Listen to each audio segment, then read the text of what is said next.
a very brief introduction and basic principles to audit and assurance. And moving on with that, we'll also have a brief introduction on the fundamental ethical principles that govern the professional accountants. Okay. So this is something very interesting. This is something which we all can relate to. Since we all are accountants, we're accountancy students, so all of us can relate to these things actually. और यहाँ पर मैं समझ सकता हूँ audience का composition मुझे इतना आइडिया नहीं है, but as far as I know, I might be having some people in my audience who are PIPFA members, who qualified members. Some of them might be PIPFA students. तो आज के session को कुछ इस तरह रखेंगे कि किसी के लिए भी बोरिंग ना हो, रेपिटेशन ना हो, और ऐसा भी ना हो कि आपके सरों के ऊपर से जाए. So it's going to be a mix. We're going to discuss some things on very basic note so that every one of you can actually understand. And we are going to touch upon some advanced areas as well in such a way that those people who are the members of PIPFA and who are with us here today, they may not find it very boring. Because mashallah आप सब experienced लोग हैं, qualified लोग हैं, academic knowledge, subject knowledge, technical knowledge आप सबके पास मौजूद है. But let's look at these things in a very different way today, in an interesting way today, in a way that we all can actually understand the concept behind it and the background of why these things are and how these things are. तो session को लेकर चलते हैं. कोशिश मैं करूंगा इस 1 घंटे में, सवा घंटे के टाइम में, क्योंकि आपको क्वेश्चन आंसर्स का भी टाइम मुझे देना है. तो मेरा जो नेट स्पीकिंग टाइम होगा that will not be more than an hour, क्योंकि एग्जैक्टली फिर 1 घंटे के बाद the floor will be open for questions so that we have enough time for good questions and I will be very happy to respond to them. मैं एक request आप सबसे और करूंगा, except for the host and the co host, बाकी तमाम participants अगर अपना कैमरा ऑफ रखेंगे तो थोड़ा डिस्ट्रैक्शन कम होगा सेशन में और हम एक सेशन स्मूथली रन कर पाएंगे. जब आप सवाल पूछिएगा मुझसे तो आप अपना माइक भी अनम्यूट कीजिएगा और आप अपना कैमरा भी ऑन कीजिएगा. मैं आपको देखूंगा भी और आपसे बात भी करूंगा इंशाल्लाह. But for the time being, while the session is going on, it is requested, highly recommended for all the participants to switch off their cameras except for the hosts and the co-host, because they need to be there in the session all the time. Okay ji, so moving on, थोड़ा सा हम अगर आगे बढ़ें, थोड़ा सा आज का एजेंडा डिस्कस कर लेते हैं. एजेंडा देकर आप परेशान मत होइएगा. अच्छा, I'll be bilingual, okay? Because I want you to be comfortable with me. I will not use only English because some of you might have the language barrier. So let's be bilingual. जहाँ पर English की ज़रूरत होगी मैं English बोलूँगा ताकि आपके दिमाग में कॉन्सेप्ट अच्छी तरह बैठ जाए, और जहाँ पर मुझे लगेगा आपको समझाने की ज़रूरत है तो मैं उर्दू में बात करूँगा ताकि बात उस तरह भी आपके समझ में आ जाए. So let's be bilingual and let's speak in a language we are all comfortable with speaking and listening both. Okay. तो थोड़ा सा ये आज का एजेंडा है. नीड फॉर ऑडिट, ऑडिट का जो सब्जेक्ट है, ऑडिट की जो एक्टिविटी है उसकी ज़रूरत क्या है, डेफिनेशन क्या है, बाय बुक डेफिनेशन क्या है, एक फ्रेज है रिपोर्टेड, एक फ्रेज है रिक्वायर्ड, उनके दरमियान फ़र्क क्या है, applicable FRF, FRF stands for financial reporting framework, materiality का कॉन्सेप्ट क्या है, रीजनेबल एश्योरेंस का कॉन्सेप्ट क्या है, प्रोफेशनल स्केप्टिसिज्म का एक कॉन्सेप्ट क्या है, इंटरनल और एक्सटर्नल ऑडिट के बीच में डिफरेंसेस क्या होते हैं. There is one phrase, do, get and give. What is that? We're going to look at that as well. Audit procedures क्या होते हैं, audit evidence क्या होता है, audit report क्या होती है, और कुछ important dates हैं during the audit जिनको हमें follow करना होता है. So this is a very brief agenda. It doesn't appear to be brief. आप कह रहे होंगे इतनी सारी बातें हम 1 घंटे में कैसे पढ़ेंगे, तो आप बेफिक्र रहे, हम पढ़ने के लिए यहाँ पर नहीं आए. I'm specifically addressing to the PIPFA students. Don't take it as your academic class, right? It's a session, and I want it to be a very interactive session, so enjoy it. इसको आप class की तरह नहीं पढ़ना है, अपने आप ने इसको एंजॉय करना है. आपने कुछ लिखना नहीं है, कुछ आपने सिलेबस फॉलो नहीं करना, कुछ आपने यहाँ पर रिटन प्रैक्टिस नहीं करनी. आपने सिर्फ मुझे सुनना है और इस कॉन्सेप्ट को अपने दिमाग में अच्छी तरह बिठा लेना है. And I'm sure that this session would help you out in your academics as well as in your practical life, inshallah. तो एजेंडा आइटम्स बहुत सारे, बट हम बहुत क्विकली इनको ओवरव्यू करेंगे और हम आगे बढ़ेंगे ताकि आपके बात समझ में आए. अच्छा, तो हमारा पहला agenda item, need for audit. चले मैं स्लाइड को पहले हटाता हूँ, पहले मैं कुछ आपसे बात करता हूँ. ऑडिट की जरूरत क्या है, ऑडिट की जरूरत क्या पेश आई, क्यों पेश आई, ये सब्जेक्ट क्यों वजूद में आया, इस सब्जेक्ट को क्यों बनाया गया, ये सब्जेक्ट हम क्यों पढ़ते हैं, इसका ऑब्जेक्टिव क्या है. बिल्कुल ग्रास रूट लेवल से हमें इस बात को समझने की जरूरत है. देखें, मैं आपको मिसाल दूं. एक सोल प्रोप्राइटर है, लेट्स से एक परचून की दुकान है, ठीक है.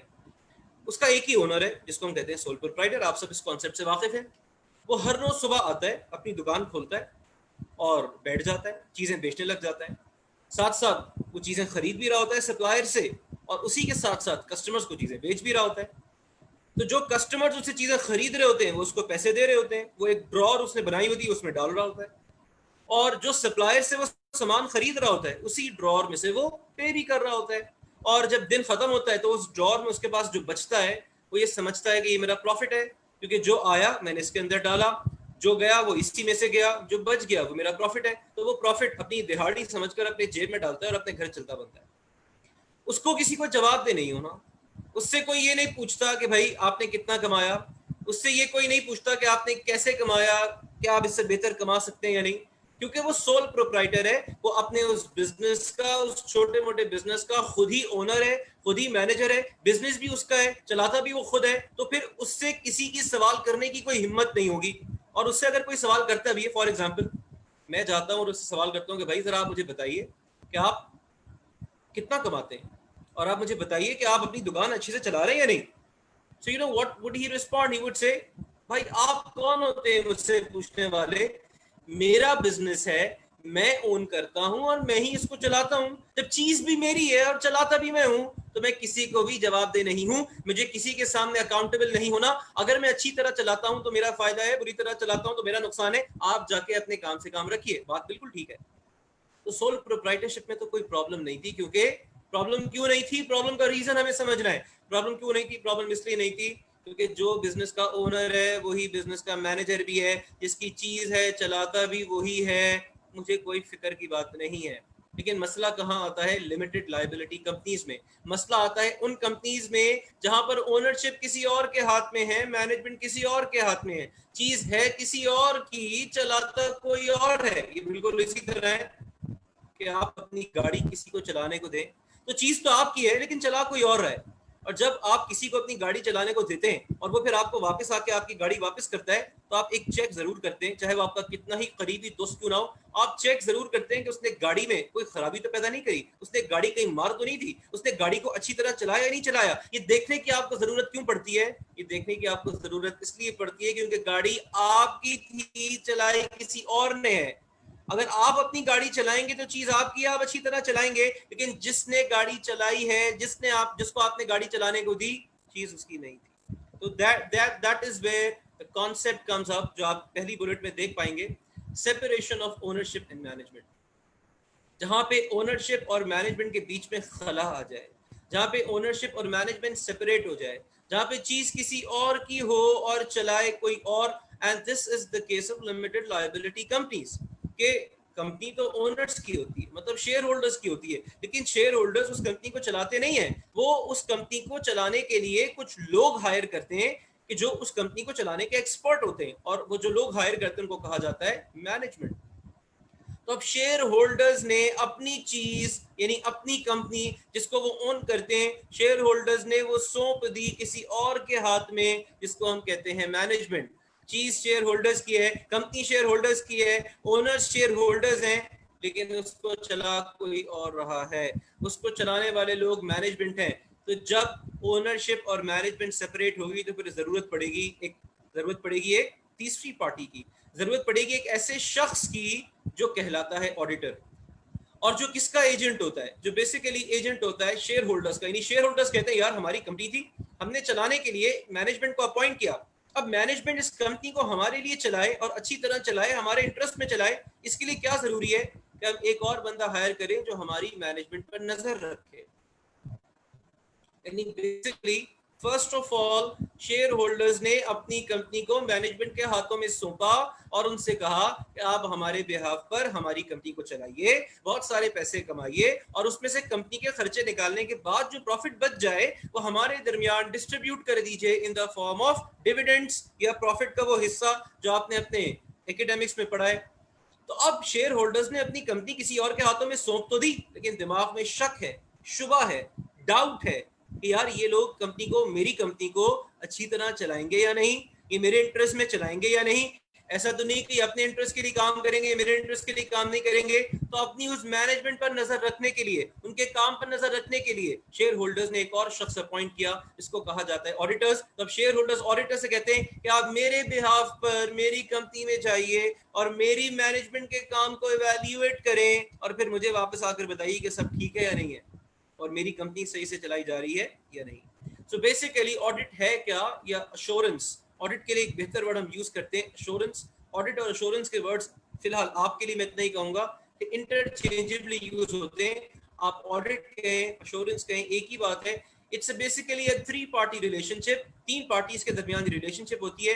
एक मैनेजमेंट जो कि रिस्पॉन्सिबल पार्टी है, जो कंपनी को चलाने की रिस्पॉन्सिबिलिटी रखती है, ऑडिटर्स जो कि प्रैक्टिशनर्स होते हैं, जो मैनेजमेंट के काम पर नजर रखेंगे, और शेयर होल्डर्स वो जो उस कंपनी के ओनर्स हैं, जो इंटेंडेड यूजर्स हैं, यानी जिनके लिए सारा काम किया जा रहा है, जिनके लिए फाइनेंशियल स्टेटमेंट्स बनाए जाएंगे और यही फाइनेंशियल स्टेटमेंट्स को अपने मकसद के लिए इस्तेमाल करेंगे। सो किसी भी ऑडिट में, किसी भी एश्योरेंस में 3 चीजों का होना जरूरी है, which is management, auditors and the shareholders, and that is what the need for audit is। यही ऑडिट की जरूरत है। कि ऑडिट क्यों चाहिए? ऑडिट इसलिए चाहिए, कभी भी कोई आपसे जिंदगी में कोई भी सवाल पूछे, कभी ऑडिट की जरूरत क्या है, तो आप ये नहीं कहेंगे चीजों को चेक करना होता है, आप ये नहीं कहेंगे चीजों को वेरीफाई करना होता है, क्योंकि ये तो ऑडिट का तरीका है। ऑडिट की जरूरत क्या है, ऑडिट की नीड क्या है, ऑडिट की एक्टिविटी स्टैब्लिश क्यों हुई है? इसलिए स्टैब्लिश हुई है because ownership has been separated from management.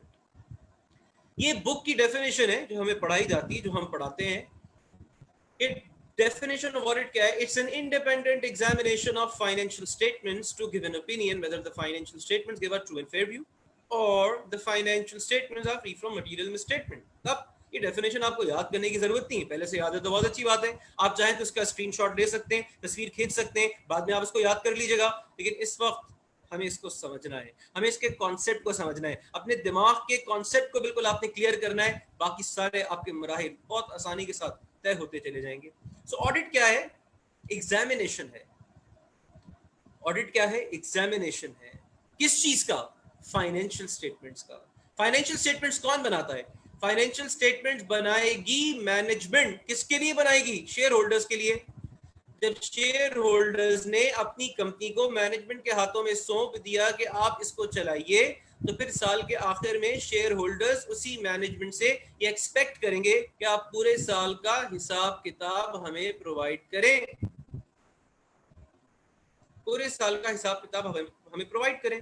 तो जो मैनेजमेंट शेयर होल्डर्स को वो हिसाब किताब प्रोवाइड करेगी वो कहलाएंगे फाइनेंशियल स्टेटमेंट्स। अब मैनेजमेंट ने शेयर होल्डर्स के लिए फाइनेंशियल स्टेटमेंट्स बनाए। अब जब शेयर होल्डर्स फाइनेंशियल स्टेटमेंट्स देखने लगेंगे, पढ़ने लगेंगे, समझने लगेंगे, तो उनको हो सकता है उस पर यकीन आए, हो सकता है यकीन ना आए। तो वो अपने यकीन को पुख्ता करने के लिए चाहते हैं कि हमारा जो ऑडिटर है वो इन फाइनेंशियल स्टेटमेंट्स को देख ले कि मैनेजमेंट ने इन फाइनेंशियल स्टेटमेंट्स में जो कुछ लिखा है, जो कुछ रिपोर्ट किया है, जो कुछ बताया है, वो ठीक है या नहीं। अगर ऑडिटर कहता है कि हाँ ये फाइनेंशियल स्टेटमेंट्स आपकी मैनेजमेंट ने आपके लिए, मतलब शेयर होल्डर्स के लिए बनाए, और इन फाइनेंशियल स्टेटमेंट्स के अंदर कोई गलती नहीं है, कोई मसला नहीं है, they are free from material misstatement, तब जाके शेयर होल्डर्स उन फाइनेंशियल स्टेटमेंट्स पर डिपेंड करेंगे। तो यहाँ पे थोड़ा सा समझना है चीजों को कि कंपनी किसकी है? शेयर होल्डर्स की है। चलाएगा कौन? मैनेजमेंट। जब मैनेजमेंट पूरे साल कंपनी को चलाएगी तो साल के आखिर में मैनेजमेंट उस कंपनी का हिसाब किताब प्रिपेयर करेगी, जिसको हम कहते हैं फाइनेंशियल स्टेटमेंट्स। और किसके लिए प्रिपेयर करेगी? कंपनी के ओनर्स के लिए प्रिपेयर करेगी, मतलब शेयर होल्डर्स के लिए प्रिपेयर करेगी। और शेयर होल्डर्स उस पर यकीन कर पाए, उस पर रिलाय कर पाए, इसलिए जरूरी है कि उन फाइनेंशियल स्टेटमेंट्स को एक थर्ड पार्टी वेरीफाई करे, एग्जामिन करे, ये फाइनेंशियल स्टेटमेंट्स ठीक हैं। अगर वो थर्ड पार्टी ग्रीन सिग्नल देगी तभी शेयर होल्डर्स उस पर रिलाय करेंगे, और वो थर्ड पार्टी है? ऑडिटर है। सो ऑडिट क्या है? एग्जामिनेशन है फाइनेंशियल स्टेटमेंट्स का। कैसा एग्जामिनेशन है? इंडिपेंडेंट एग्जामिनेशन है, गैर जानिबदार एग्जामिनेशन है। यानी ऑडिटर की जो कैपेसिटी है वो बड़ा एक न्यूट्रल आदमी है, वो किसी को फेवर नहीं करेगा, वो शेयर होल्डर्स को भी फेवर नहीं करेगा, वो मैनेजमेंट को भी फेवर नहीं करेगा, बल्कि वो वही बात करेगा, वही काम करेगा जो उसको करना चाहिए, जो उसके गैर जानिबदार होने के लिए, न्यूट्रल होने के लिए, अनबायस्ड होने के लिए जरूरी है। तो इसीलिए तो उसके काम पे रिलाई किया जाता है ना। जब आप ऑडिटर्स बनेंगे इंशाल्लाह तो आपकी इसीलिए इज्जत की जाती है, आपको इसीलिए अहमियत दी जाती है, क्योंकि आप गैर जानिबदार होते हैं, आप इंडिपेंडेंट होते हैं, आप अनबायस्ड होते हैं, आप वही करते हैं जो आपको करना चाहिए, आप किसी की ख्वाहिश पर काम नहीं करते। तो ऑडिट क्या है? ऑडिट एग्जामिनेशन है फाइनेंशियल स्टेटमेंट्स का। कैसा एग्जामिनेशन है? इंडिपेंडेंट एग्जामिनेशन है। क्यों है ये examination? To give an opinion, यानी ऑडिटर फाइनेंशियल स्टेटमेंट्स को उसकी एग्जामिन करता है ताकि उन पर ओपिनियन दे और शेयर होल्डर्स को बताया कि वो इन फाइनेंशियल स्टेटमेंट्स के बारे में क्या सोचता है। जैसा ऑडिटर कहेगा वैसे ही शेयर होल्डर्स अमल करेगा, शेयर होल्डर्स वैसे ही अमल करेंगे उसके ऊपर। So it's an independent examination of financial statements to give an opinion whether the financial statements give a true and fair view or the financial statements are free from material misstatement। फिलहाल ये दोनों बातें आपके लिए एक ही हैं कि या तो ऑडिटर फाइनेंशियल स्टेटमेंट को देखने के बाद उन पर ओपिनियन देगा, they give a true and fair view, और या ये ओपिनियन देगा कि they are free from material misstatement. फिलहाल ये दोनों बातें आपके लिए एक सी ही हैं। तो बेसिकली ये सारी जंग है रिपोर्टेड वर्सेस रिक्वायर्ड। रिक्वायर्ड क्या? रिक्वायर्ड वो कि जिस तरीके से फाइनेंशियल स्टेटमेंट्स बनने हैं, और रिपोर्टेड वो कि जिस तरीके से फाइनेंशियल स्टेटमेंट्स बने हैं। तो बेसिकली ऑडिटर ने यही चेक करना है कि जो मैनेजमेंट ने रिपोर्ट किया है वो इन अकॉर्डेंस विद रिक्वायरमेंट है या नहीं। अगर जो रिक्वायरमेंट थी वैसा ही मैनेजमेंट ने रिपोर्ट किया है तो फिर ऑडिटर का ओपिनियन फाइनेंशियल स्टेटमेंट्स पर अच्छा होगा। और अगर मैनेजमेंट ने रिक्वायरमेंट के मुताबिक रिपोर्ट नहीं किया है तो उसका ओपिनियन अच्छा नहीं होगा। तो आप थोड़ा सा मैं समझाने की आपको कोशिश कर रहा हूँ मुख्तलिफ तरीके से। तो ऑडिटर कर क्या रहा है? ऑडिटर जब जाएगा तो वो रिपोर्टेड को कंपेयर करेगा रिक्वायर्ड से। वो जो मैनेजमेंट ने रिपोर्ट किया है फाइनेंशियल स्टेटमेंट्स में उसको कंपेयर करेगा उन चीजों से कि जैसा रिपोर्ट करना चाहिए था, यानी जो रिपोर्ट किया है और जो रिपोर्ट होना चाहिए था वो उन दोनों को कंपेयर करेगा। और अगर उन दोनों में कोई फर्क होगा, कोई डिफरेंस होगा, कोई डेविएशन होगा तो वो शेयर होल्डर्स को बताएगा, वरना वो कहेगा सब कुछ ठीक है, आप इस कंपनी में मजीद इन्वेस्टमेंट कर सकते हैं।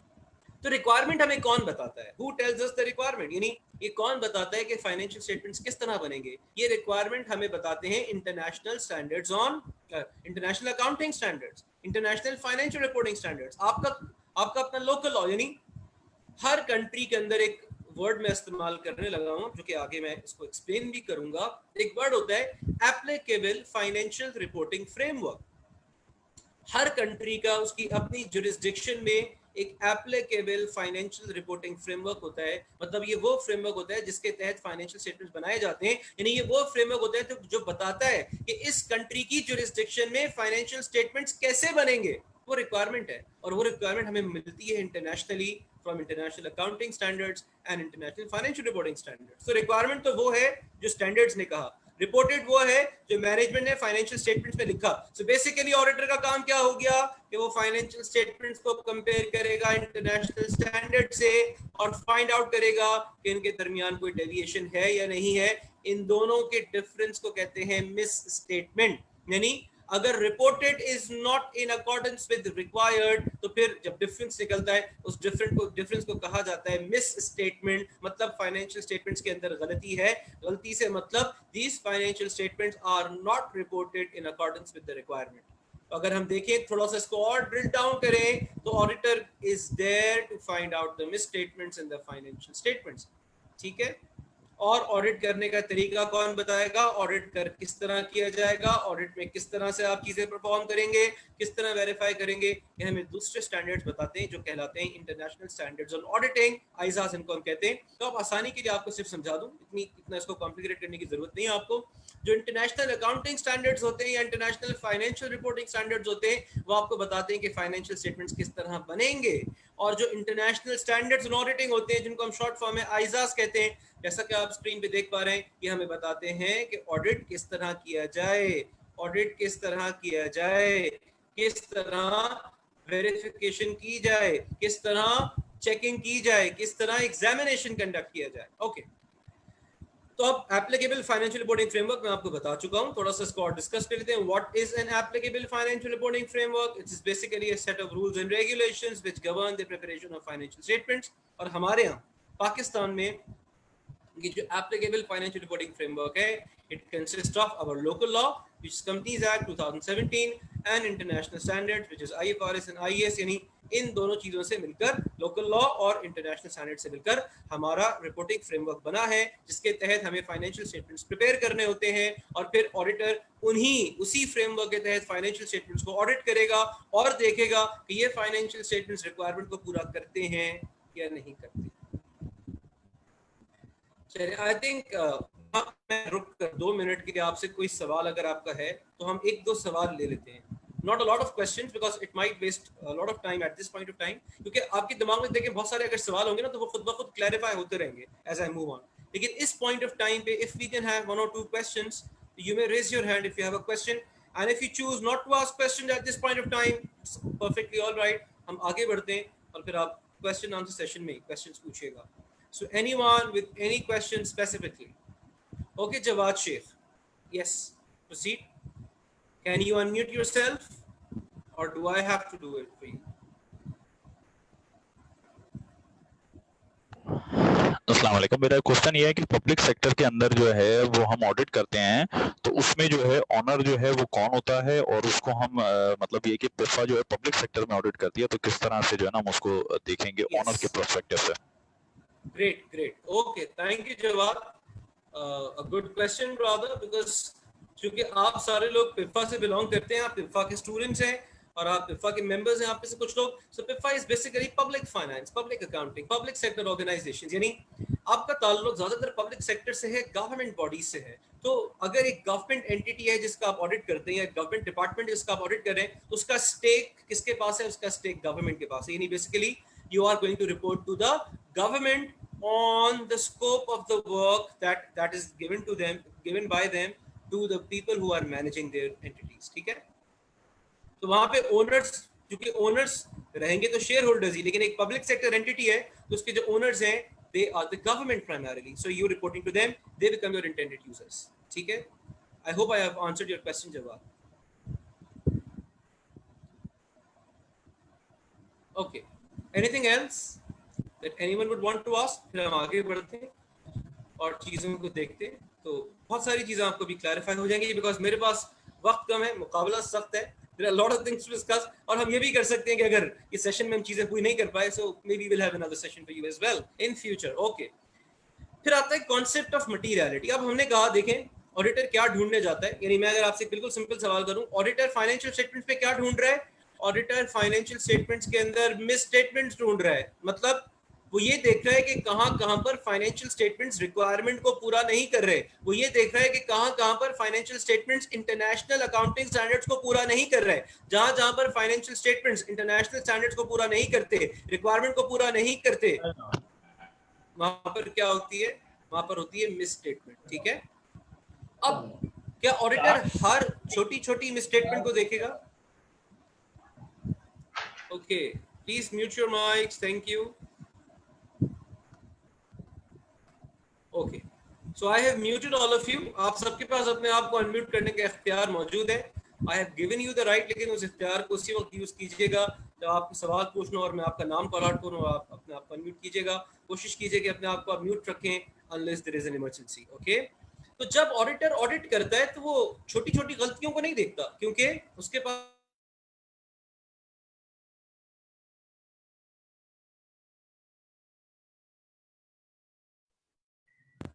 फहद साहब आपका माइक म्यूट हो गया।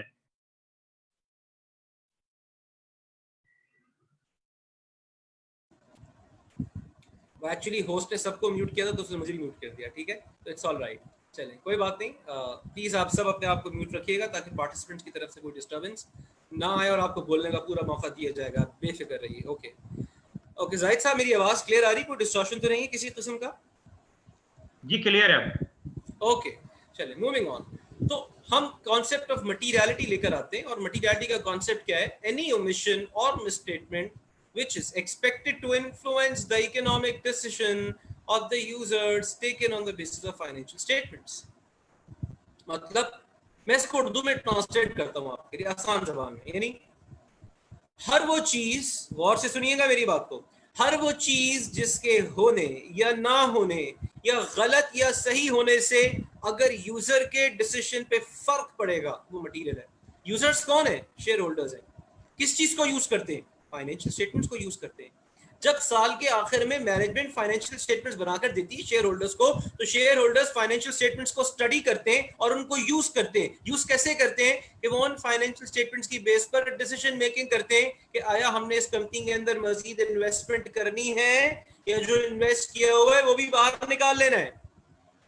तो ऑडिटर क्या तलाश करने जा रहा है? ऑडिटर मिसस्टेटमेंट तलाश करने जा रहा है, लेकिन ऑडिटर हर छोटी छोटी गलती को इतना ध्यान से नहीं देखेगा, फुल स्टॉप और कॉमा की गलती को नहीं देखेगा, छोटे छोटे अमाउंट्स को नहीं देखेगा, बल्कि ऑडिटर का कंसर्न उस गलती से है जो बड़ी गलती है, जो मटीरियल गलती है, जिससे यूजर का डिसीजन तब्दील हो सकता है।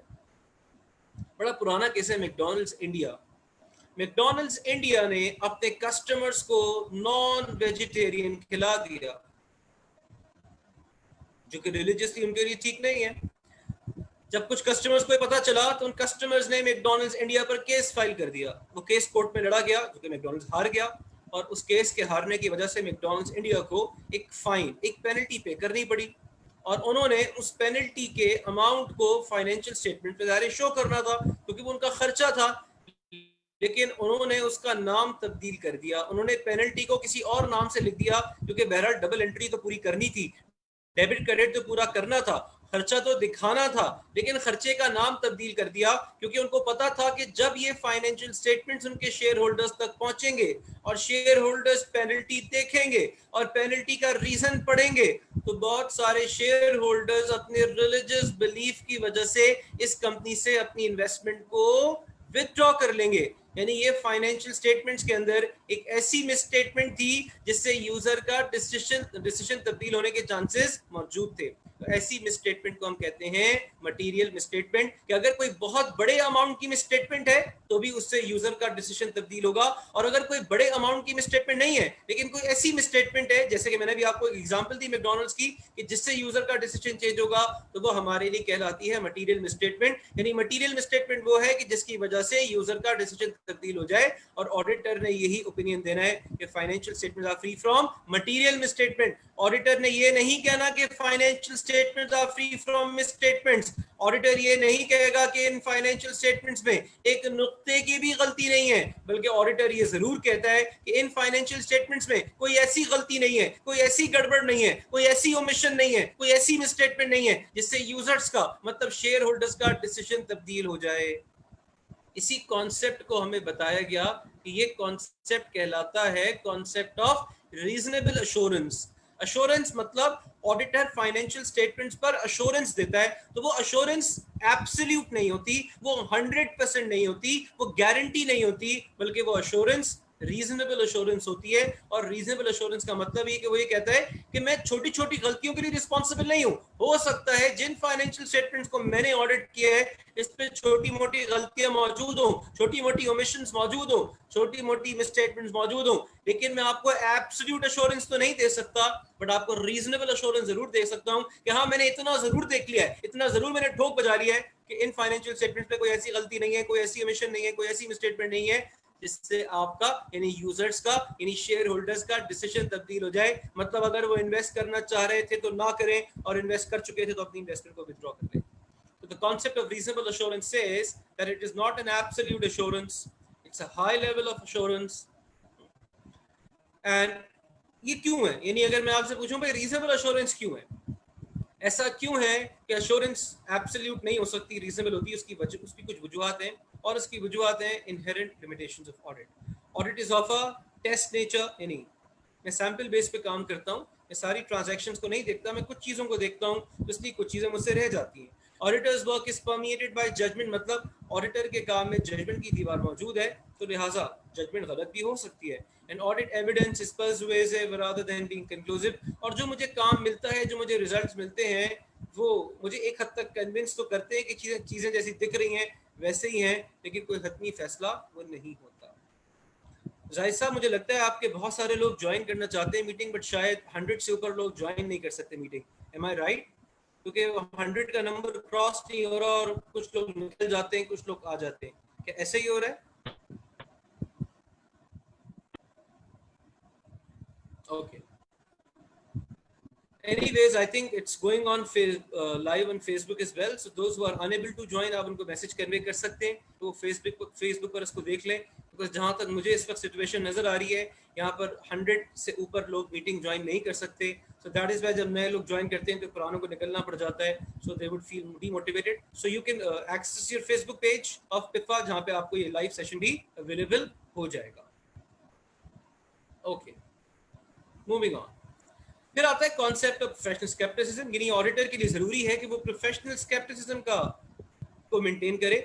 स्केप्टिसिज्म मतलब शक, डाउट. तो ऑडिटर बिल्कुल शक करता है, डाउट करता है, लेकिन ये जरूरी है कि वो प्रोफेशनली शक करे, तो प्रोफेशनल स्केप्टिसिज्म को फॉलो करे. इसका मतलब क्या है? Auditor should conduct the audit with a questioning mind, assuming the management neither honest nor dishonest. वो एक बिल्कुल क्वेश्चनिंग माइंड के साथ काम करेगा, सवाल जवाब करेगा, बाल की खाल निकालेगा, लेकिन वो काम करते वक्त ना तो किसी को ऑनेस्ट अज्यूम करेगा, ना किसी को डिसऑनेस्ट अज्यूम करेगा, क्योंकि उसका एक काम नहीं है. अगर उसने लोगों को ऑनेस्ट समझना शुरू कर दिया तो वो उनकी हर बात पर यकीन करेगा, जो कि गलत होगा. और अगर उसने लोगों को डिसऑनेस्ट समझना शुरू कर दिया तो वो उनकी किसी बात पर यकीन नहीं करेगा, ये भी गलत होगा. तो लिहाजा उसने न्यूट्रल रहते हुए बगैर किसी परसेप्शन के अपना काम करना है. फिर आपने ये दो वर्ड सुने होंगे, एक्सटर्नल ऑडिट और इंटरनल ऑडिट, और ये बड़ा कॉमनली आपने सुना होगा, और आज हम इनके फर्क को वाजे करेंगे. मैं उम्मीद करता हूँ इन दोनों के दरमियान आपको फर्क पता है, but let's clarify it, let's make it more vivid in our minds.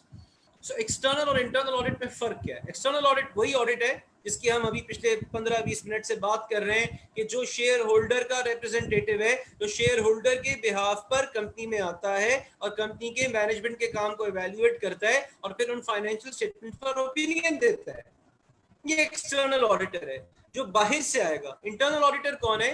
Internal auditor management का आदमी होता है. मैनेजमेंट भी तो चाहती है कि इससे पहले कि वो बाहर का आदमी आए और हमारे काम में कीड़े निकाले, ये जरूरी है कि हमारा एक अपना भी ऑडिटर हो जो हमारे काम को देखे और इवैल्यूएट करे और हमें गलतियां बताए, ताकि वो बाहर के ऑडिटर के आने से पहले हम अपनी गलती को दुरुस्त कर लें. So basically internal auditor is an employee of the management. वो मैनेजमेंट का आदमी है जिसको मैनेजमेंट हायर करेगी, जिसको मैनेजमेंट पे करेगी, जिसको मैनेजमेंट जब चाहे निकाल सकती है. लिहाजा ये बिल्कुल एक एम्प्लॉय की तरह काम करता है. और ये एक्सटर्नल ऑडिटर के आने से पहले बहुत सारी चीजों को करेक्ट कर देता है, इंप्रूव कर देता है, ताकि एक्सटर्नल ऑडिटर आए तो कम से कम कीड़े निकाल पाए. बिकॉज एक्सटर्नल ऑडिटर एक इंडिपेंडेंट ऑडिटर है, एक शेयर होल्डर का रिप्रेजेंटेटिव है. फिर वो अपनी इंडिपेंडेंस को एक्सरसाइज करेगा, अपनी कॉम्पिटेंस को एक्सरसाइज करेगा, और फिर उसको कोई चैलेंज नहीं कर सकता. So difference of appointment, external auditors को अपॉइंट करते हैं शेयर होल्डर्स, इंटरनल को अपॉइंट करती है management. Difference of reporting, external auditor report करता है शेयर होल्डर्स को, इंटरनल ऑडिटर रिपोर्ट करते हैं मैनेजमेंट को. Difference in scope of work, external auditor क्या काम करेगा, कैसे काम करेगा, उसको बताते हैं इंटरनेशनल स्टैंडर्ड्स, लेकिन इंटरनल ऑडिटर कैसे काम करेगा उसको बताएगी management. Requirement of law, external audit की activity generally required by law होती है, इंटरनल ऑडिट की activity generally not required by law है. एंड डिफरेंस ऑफ इंडिपेंडेंस, क्योंकि एक्सटर्नल ऑडिटर बाहर का आदमी है, इंडिपेंडेंट आदमी होता है, लेकिन इंटरनल ऑडिटर चूंकि आपका एम्प्लॉय होता है तो वो आपके ऊपर डिपेंडेंट होता है. लिहाजा इंटरनल ऑडिटर की जो इंडिपेंडेंस है वो कभी भी एक्सटर्नल ऑडिटर की इंडिपेंडेंस के मुकाबले पर नहीं हो सकती. फिर अब ऑडिट को थोड़ा सा हम ब्रीफली देखते हैं कि what actually audit is. Audit में होता क्या है? देखें, it's a concept of do, get and give. Some things that we do, some things that we get, and some things that we give. ये ऑडिट है, इसलिए ऑडिट को लिखा है बीच में, और ये 3 बॉक्सेस आप ऑडिट के इर्द गिर्द देख रहे हैं. तो ऑडिटर जो प्रोसीजर करेगा, जो यानी जो काम ऑडिटर करेगा वो कहलाएंगे procedures. That is something he will do. Procedures करके जो उसको रिजल्ट्स मिलेंगे वो कहलाएंगे audit evidence. That is something he will get. और उस एविडेंस की बेस पर, उन रिजल्ट्स की बेस पर जो वो देगा, that will be called as audit opinion. So do means procedures, get means audit evidence, and give means opinion. जो कुछ ऑडिटर करेगा वो प्रोसीजर्स होंगे, जो उसको मिलेगा वो एविडेंस होगा, और जिसकी बेस पर वो कुछ देगा वो ओपिनियन होगा. That's going to be the audit opinion. Okay. Yes, Hafiz Usman, do you have a question right now?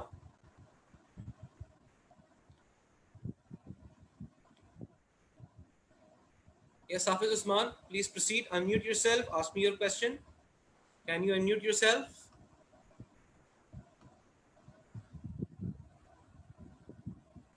Yes, I have unmuted you. Hafiz, please proceed if you have a question.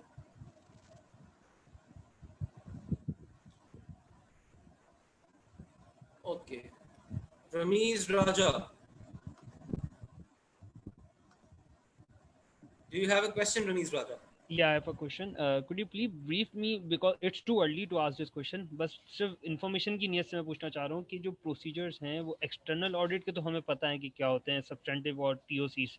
What about बिल्कुल. Internal audit procedures, इसको अगर shortly आप brief कर दे please. अच्छा चलिए ठीक है. असल में ओके रमीज, एक्चुअली हमारा आज का जो सब्जेक्ट मैटर है वो बेसिकली है एक्सटर्नल ऑडिट, इंटरनल ऑडिट नहीं है. लेकिन चूंकि ये चीजें आपस में लिंक्ड है और जाहिर है you are anxious to know कि इंटरनल ऑडिटर कैसे काम करते हैं. देखें, बाय नेचर इंटरनल ऑडिटर भी है तो ऑडिटर ही, काम वो भी वैसे ही करेगा, प्रोसीजर्स उसके भी वैसे ही होंगे, लेकिन उसकी कोई स्ट्रैटेजी डिफाइंड नहीं है. देखिए, एक्सटर्नल ऑडिटर की तो स्ट्रैटेजी डिफाइंड है ना, ये सब्सटेंटिव है, ये टीओसी है, ये करेगा, ये मिलेगा, ये देगा. लेकिन इंटरनल ऑडिटर चूंकि उसके काम का स्कोप स्टैंडर्ड्स डिसाइड नहीं करते, कोई प्रोफेशनल बॉडी डिसाइड नहीं करती, उसके काम का स्कोप वो खुद या उसकी मैनेजमेंट डिसाइड करती है. तो उसको मैनेजमेंट बताएगी किन एरियाज में क्या काम करना है, कैसे काम करना है. But the basic structure of internal audit, that theme of performing procedures, that theme of obtaining audit evidence, that theme of giving a report, that will be the same as external auditor, क्योंकि nature wise तो वो auditor ही है. लेकिन exactly उसके काम करने की strategy क्या होगी ये vary करेगी from organization to organization, from one auditor to another auditor. I hope Ramiz I've answered your question. All right, thank you. Okay. So Hafiz Usman, do you have a question or you've lowered your hand? Okay, Faizan Ali, yes, you may proceed. Yes. अस्सलाम वालेकुम sir. Sir आपने जैसे कहा कि auditor को management बताती है कि आपको ये करना है वो करना है. सर एज अ ऑडिटर हमें तो इंडिपेंडेंट होना चाहिए ना सर, तो हम अपनी एडवाइस नहीं दे सकते अगर हम बाउंड होंगे तो मैनेजमेंट के थ्रू. ये तो फैजान, मैं यही तो बात समझाने की कोशिश कर रहा हूँ कि जो एक्सटर्नल ऑडिटर है उसको कोई डायरेक्शंस नहीं देता.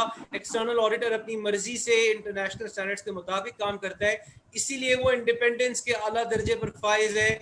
लेकिन जो इंटरनल ऑडिटर है वो तो मैनेजमेंट का एम्प्लॉय है, उसको मैनेजमेंट की बात माननी पड़ेगी और इसीलिए वो उतना इंडिपेंडेंट नहीं होता जितना एक्सटर्नल ऑडिटर होता है. ठीक है, okay. I hope this has answered your question. Okay, let's move on. So audit procedures. अब चूंकि मुझे एक दो सवालात से देखें, सवाल मैं बीच में इसलिए देना मैंने शुरू कर दिया because through your questions actually I am able to understand कि आप किस लेवल के लोग हैं, और आपके सवालात सुन के मुझे थोड़ा अंदाजा हो गया कि आप माशाल्लाह काफ़ी पढ़े लिखे लोग हैं और काफ़ी इंटेलेक्चुअल्स हैं और आप बहुत सारी चीज़ें जानते हैं. तो मैं थोड़ा सा अपनी स्पीड बढ़ा सकता हूँ अब और उन चीज़ों को थोड़ा तेज़ी से मैं गुजार सकता हूँ जो कि आपको पता है. So these are the 7 audit procedures that an auditor performs. जब मैं कहता हूँ do, get and give. Do is what? Procedures. Get is what? Audit evidence. Give is what? Audit opinion. तो जो मैं procedures करूँगा वो कौन से होंगे? तो ये वो procedures हैं जो एक auditor perform करता है. And there are 7 types of audit procedures और इनको याद रखने के लिए हमने एक acronym बना दिया है कायरो. और कायरो इजिप्ट का कैपिटल है, तो हमने इसका एक्रोनिम बना दिया ताकि आपको याद रहे कि कौन कौन से ऑडिट प्रोसीजर्स हैं. ये जिस सीक्वेंस में कायरो के लेटर्स हैं उसी सीक्वेंस में ये ऑडिट प्रोसीजर्स भी लिखे हुए हैं. कॉन्फर्मेशन ऑडिटर थर्ड पार्टी से कॉन्फर्मेशंस लेता है, बैलेंसेस कंफर्म करता है. एनालिटिकल प्रोसीजर ऑडिटर कुछ रेशियोज कैलकुलेट करता है, कंपैरिजंस करता है. ऑडिटर इंस्पेक्शन करता है, मैनेजमेंट से इंक्वायरी करता है, मैनेजमेंट की कैलकुलेटेड चीज़ों को रिकैलकुलेट करता है देखने के लिए सही से कैलकुलेटेड है या नहीं. मैनेजमेंट की परफॉर्म की हुई चीज़ों को वो रीपरफॉर्म करता है देखने के लिए कि सही से परफॉर्म है या नहीं, और वो चीज़ों को ऑब्जर्व करता है. तो ये वो तमाम तरीके हैं, ये वो तमाम प्रोसीजर्स हैं जिसके थ्रू ऑडिटर को क्या मिलेगा? ऑडिट एविडेंस मिलेगा. तो जब ऑडिटर ये प्रोसीजर्स परफॉर्म करेगा तो उसके जो रिजल्ट्स उसको मिलेंगे वो कहलाएंगे ऑडिट एविडेंस, जिसकी बेस पर वो ऑडिट ओपिनियन देगा. सो ऑडिट एविडेंस के लिए क्या जरूरी है? ऑडिट एविडेंस के लिए जरूरी है कि वो सफिशिएंट हो और अप्रोप्रिएट हो. सफिशिएंट मतलब वो काफी हो और अप्रोप्रिएट मतलब वो रेलेवेंट हो और रिलायबल हो. तो जब मैं प्रोसीजर्स परफॉर्म करूंगा और मुझे ऑडिट एविडेंस मिलेगा तो ये जरूरी है कि वो सफिशिएंट हो, मतलब मैंने अच्छा खासा काम करके वो एविडेंस हासिल किया हो, और अप्रोप्रिएट हो मतलब वो रेलेवेंट हो, यानी जिस मकसद के लिए मैंने वो प्रोसीजर परफॉर्म किया है. अगर मैंने मैनेजमेंट से इंक्वायरी करी है या मैंने कोई इंस्पेक्शन किया है या मैंने कोई ऑब्जर्वेशन करी है, तो जिस मकसद के लिए किया है वो मकसद पूरा हो रहा हो, ये रेलेवेंसी यहाँ पे आती है. और फिर दूसरी बात ये तो जो ऑडिट एविडेंस हो वो रिलायबल हो, यानी उस पर मैं यकीन कर सकूं, उस पर रिलाय कर सकूं और उसकी बेस पर मैं ऑडिट ओपिनियन दे सकूं। तो अब रिलायबिलिटी के अंदर कुछ बातें आती हैं। There are factors which influence the reliability of audit evidence. What are those factors? आइए देखते हैं। ये 4 फैक्टर्स हैं जो रिलायबिलिटी को अफेक्ट करते हैं, यानी audit evidence obtained in original form is more reliable than a photocopy. अगर आप क्लाइंट से, अगर आप अपनी उस क्लाइंट जिसका आप ऑडिट कर रहे हैं उससे आप उनका रेंट एग्रीमेंट मांगते हैं, तो अगर वो आपको रेंट एग्रीमेंट ओरिजिनल फॉर्म में देंगे तो ज्यादा रिलायबल होगा as compare to a photocopy, because photocopies fake हो सकती हैं, ओरिजिनल चीजों के फेक होने के चांसेस कम होते हैं। So audit evidence obtained in original form is more reliable than a photocopy. Then audit evidence obtained in written form is more reliable than a verbal audit evidence. Then audit evidence obtained from independent party is more reliable than that obtained from management. तो third party होगी जिसका management से कोई ताल्लुक नहीं होगा, उनसे मिलने वाला ऑडिट एविडेंस ज्यादा रिलायबल होगा। And audit evidence is more reliable if it is obtained directly, मतलब जो डायरेक्टली ऑडिटर के हाथ में चीज आएगी वो ज्यादा रिलायबल होगी एज कंपेयर टू वो चीज जो मैनेजमेंट के थ्रू होती हुई आए। So these are the characteristics of an audit evidence. और फिर अब आते हैं गिव पर। डू देख लिया, प्रोसीजर्स क्या करेंगे। गिव देख लिया, ऑडिट एविडेंस मिलेगा तो उसका कैसा होना जरूरी है। अब गेट देख लिया, सॉरी हमने डू देख लिया, मतलब हम क्या प्रोसीजर्स परफॉर्म करेंगे। गेट देख लिया कि जो हमें ऑडिट एविडेंस मिलेगा उसके क्या कैरेक्टरिस्टिक्स होंगे। अब गिव देखने जा रहे हैं कि उस ऑडिट एविडेंस की बेस पर जो हम ओपिनियन देंगे वो कैसा होगा, क्या होगा, क्यों होगा। बहुत ब्रीफली आपको बताऊंगा बिकॉज ये पूरे स्टैंडर्ड्स हैं, ये पूरे टॉपिक्स हैं, इस पर घंटे लग जाते हैं बहुत सारे। उस वक्त तो एक ओवरव्यू है आज, इंशाल्लाह अगर जरूरत पड़ेगी तो इन फ्यूचर आपके साथ कोई एक टॉपिक पर हम डिटेल सेशंस भी कर रहे होंगे। So audit report is the only document of auditor which is made available to general public. So auditor audit के आखिर में एक ऑडिट रिपोर्ट लिखता है, किसके लिए लिखता है, शेयर होल्डर्स के लिए लिखता है। और ये वो वाहिद डॉक्यूमेंट है ऑडिटर का जो शेयर होल्डर्स तक पहुंचता है, या जनरल पब्लिक तक पहुंचता है, और ये फाइनेंशियल स्टेटमेंट्स के साथ जाता है क्योंकि वो रिपोर्ट फाइनेंशियल स्टेटमेंट्स के ऊपर ही होती है। और इस डॉक्यूमेंट को, इस ऑडिट रिपोर्ट को ऑडिटर साइन करता है। ऑडिट रिपोर्ट 2 टाइप्स की होती है प्राइमरीली, आपने सुना होगा ही और बल्कि पढ़ा भी होगा, और आप तो जीते हैं माशाल्लाह। मैं आपसे क्या कहूंगा, अनमॉडिफाइड रिपोर्ट वो रिपोर्ट होती है कि जिसके अंदर ऑडिटर का ओपिनियन क्लीन होता है, यानी जिस ओपिनियन के अंदर ऑडिटर ये कहता है कि financial statements are giving a true and fair view, वो कहलाती है अनमॉडिफाइड रिपोर्ट, साफ सुथरी रिपोर्ट, इसमें कोई मसला नहीं है। लेकिन जब मसले मसाइल निकलते हैं और ऑडिटर को अपना ओपिनियन तब्दील करना पड़ता है तो वो रिपोर्ट कहलाती है मॉडिफाइड ऑडिट रिपोर्ट। और इस ओपिनियन के अलावा अगर ऑडिटर ने अपने शेयर होल्डर से कोई और भी बात कहनी है तो वो इसी रिपोर्ट के अंदर कहेगा। There are certain important dates in the audit of financial statement. ये बड़ी इंपॉर्टेंट बात है, हम क्रोनोलॉजिकली देखेंगे, कुछ डेट्स की बड़ी सिग्निफिकेंस है ऑडिट के अंदर। सबसे पहले डेट आती है date of the financial statements. So date of the financial statements is basically the year end date, यानी 30th of June, 31st of December, 31st of March, 30th of September। ये वो dates हैं, यानी ये वो date है जिस दिन तक के फाइनेंशियल स्टेटमेंट्स आप ऑडिट करेंगे। सो जो ईयर एंड डेट है जिस दिन तक के फाइनेंशियल स्टेटमेंट्स आप ऑडिट करने जा रहे हैं वो कहलाती है डेट ऑफ फाइनेंशियल स्टेटमेंट्स। फिर उसके बाद एक डेट आती है which is known as date of authorisation of financial statements. ये वो डेट है कि जिस दिन मैनेजमेंट, यानी वो लोग जिन्होंने फाइनेंशियल स्टेटमेंट्स को प्रिपेयर करना था, उन्होंने अपनी जिम्मेदारी को पूरा किया और फाइनेंशियल स्टेटमेंट्स को ऑथराइज किया। फिर वो डेट आती है जब ऑडिटर अपनी रिपोर्ट इशू करता है, और फिर वो डेट आती है जब उसकी रिपोर्ट और उसके फाइनेंशियल स्टेटमेंट्स जनरल पब्लिक तक पहुंचते हैं, अवाम तक पहुंचते हैं, और आम तौर पे इस डेट को कहते हैं date of issue of financial statements. ये चारों डेट्स क्रोनोलॉजिकल ऑर्डर में है, मतलब they are in the order of their occurrence, they occur one after the other. और ये अब सारी चीज़ों को समराइज करने के लिए मैंने यहाँ पर ऑडिट साइकिल तरतीब दी, और ये ऑडिट साइकिल आपके सामने है, और मैं उम्मीद करता हूँ, बल्कि I hope and I have a firm belief कि you know it quite well, because जो आपने क्वेश्चंस पूछे तो उसमें आपने कुछ चीज़ों का जिक्र किया। तो ये पूरी एक ऑडिट साइकिल आप अपने सामने देख पा रहे हैं। इस पर हम बहुत ज़्यादा टाइम इस वक्त नहीं लगा सकते, we have a very limited time, but इंशाल्लाह in future we might have more sessions in detail. तो पहला फेज जो, Rameez just wait for a moment, I will have your question in a while. Acceptance and continuance audit का पहला phase है कि जब कोई क्लाइंट आपसे कहता है कि आप उनको ऑडिट करें तो आप उनके ऑडिट को एक्सेप्ट करते हैं। फिर उनके ऑडिट को एक्सेप्ट करने के बाद आप उस ऑडिट की प्लानिंग करेंगे, प्लानिंग के बाद आप वो ऑडिट परफॉर्म करेंगे, और परफॉर्म आप दो तरह से करते हैं, सब्सटैंटिव प्रोसीजर्स आप परफॉर्म करते हैं या टेस्ट ऑफ कंट्रोल्स आप परफॉर्म करते हैं। इसकी बहुत ज़्यादा डिटेल में तो मैं नहीं जाऊँगा, लेकिन आपको सिर्फ इतना बताऊँगा कि जब आप फाइनेंशियल स्टेटमेंट्स पर डायरेक्टली काम करते हैं तो वो सब्सटैंटिव प्रोसीजर कहलाता है, और जब आप फाइनेंशियल स्टेटमेंट्स पर डायरेक्टली नहीं बल्कि जिस सिस्टम के तहत फाइनेंशियल स्टेटमेंट्स बने उस सिस्टम पे आप काम करते हैं तो वो टेस्ट ऑफ कंट्रोल कहलाता है। लेकिन चाहे आप टेस्ट ऑफ कंट्रोल्स करें या आप सब्सटैंटिव प्रोसीजर्स करें, दोनों को करने का पर्पस एक ही है कि आपने फाइनेंशियल स्टेटमेंट्स के ऊपर ओपिनियन देना है। फिर अगला फेज आता है कि आप अपने काम को रिव्यू करते हैं, बार बार देखते हैं, और फिर आखिर में you give a report based on your review. So this is the audit cycle right in front of you. Yes, Ramiz, you may unmute yourself and ask me the question. Can you unmute yourself? Okay, let me do it for you.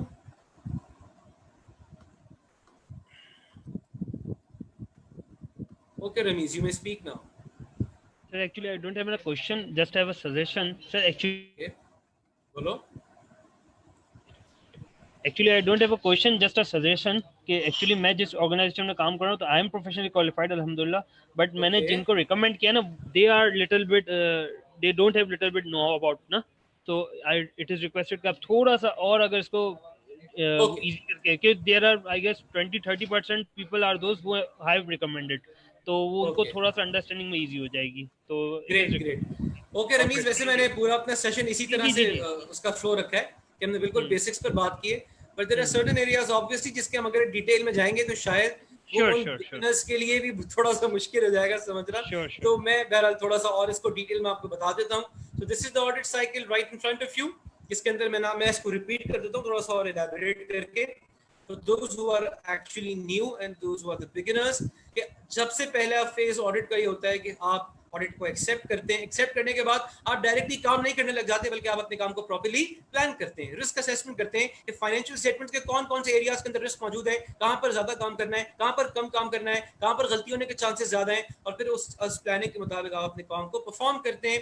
Performance के दो तरीके हैं, एक substantive procedures और एक test of controls. Substantive procedures वो procedures हैं जो आप डायरेक्टली फाइनेंशियल स्टेटमेंट्स के अमाउंट्स पर, फिगर्स पर परफॉर्म करेंगे, और टेस्ट ऑफ कंट्रोल्स वो प्रोसीजर्स हैं जो आप फाइनेंशियल स्टेटमेंट्स पर तो परफॉर्म नहीं करेंगे, लेकिन जिस सिस्टम के तहत फाइनेंशियल स्टेटमेंट्स बने, जो ऑर्गेनाइजेशन का सिस्टम है, उस सिस्टम पे जब आप काम करेंगे तो वो टेस्ट ऑफ कंट्रोल्स कहलाएंगे। लेकिन मैंने आपसे कहा कि इन दोनों को परफॉर्म करने का मकसद सिर्फ और सिर्फ यही है कि हमें फाइनेंशियल स्टेटमेंट्स पर ओपिनियन फॉर्म करना है, और वो ओपिनियन हम कहाँ देंगे, वो ओपिनियन हम ऑडिट रिपोर्ट के अंदर दे रहे होंगे, जो कि मैंने पिछली स्लाइड में आपको बताया कि ऑडिट ओपिनियन की दो टाइप्स हैं, either it's an unmodified report और a modified report. Unmodified report वो है जो क्लीन रिपोर्ट है, और मॉडिफाइड रिपोर्ट वो होती है जिसके अंदर ऑडिटर अपना ओपिनियन तब्दील कर लेता है। ठीक है, यहाँ पर आज के हमारा सेशन दो पार्ट्स में डिवाइडेड था। पहला सेशन का हमारा पार्ट था जो इंट्रोडक्शन एंड जनरल प्रिंसिपल से ऑडिट से रिलेटेड, दूसरा पार्ट हमारा फंडामेंटल एथिकल प्रिंसिपल्स पे है। तो अब वो पार्ट रिलेटिवली शॉर्ट पार्ट है, which will be covered in another 10 minutes और सो। लेकिन उस पार्ट पर जाने से पहले मैं ये चाहता हूँ कि अगर अब तक आपके कोई भी सवालात हैं तो you can address them to me, ताकि आपके सवालात में सुन लूँ और फिर हम अपने उस नेक्स्ट पार्ट पे जाएं तो एक क्लैरिटी आ जाए। So the floor is open for questions now for a while. अगर आप कोई सवाल पूछना चाहते हैं, anyone, anything that you would want me to repeat और you want me to clarify और फर्दर इलैबोरेट, तो आप मुझसे पूछ सकते हैं। ओके, मैंने आपको अपने आप को अनम्यूट करने का इख्तियार दे दिया है फिलहाल, तो आप में से जो भी सवाल पूछना चाहते हैं वो अपना हाथ रेस करे। मैं जब आपका नाम कॉल आउट करूंगा, जब आप अपना नाम सुने तो अपने आप को अनम्यूट कीजिएगा, बात कीजिएगा और अपने आप को वापस म्यूट कर दीजिएगा, और फिर मैं आपके सवाल का जवाब दे दूंगा। Is that clear? ठीक है, okay. So Hafiz Usman, you raise your hand first, please unmute yourself on your own and speak.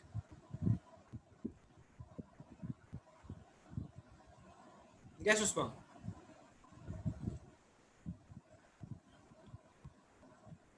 Any question, Usman? आ रही है आपको? हाँ, बिल्कुल आवाज आ रही है, आप बोलें।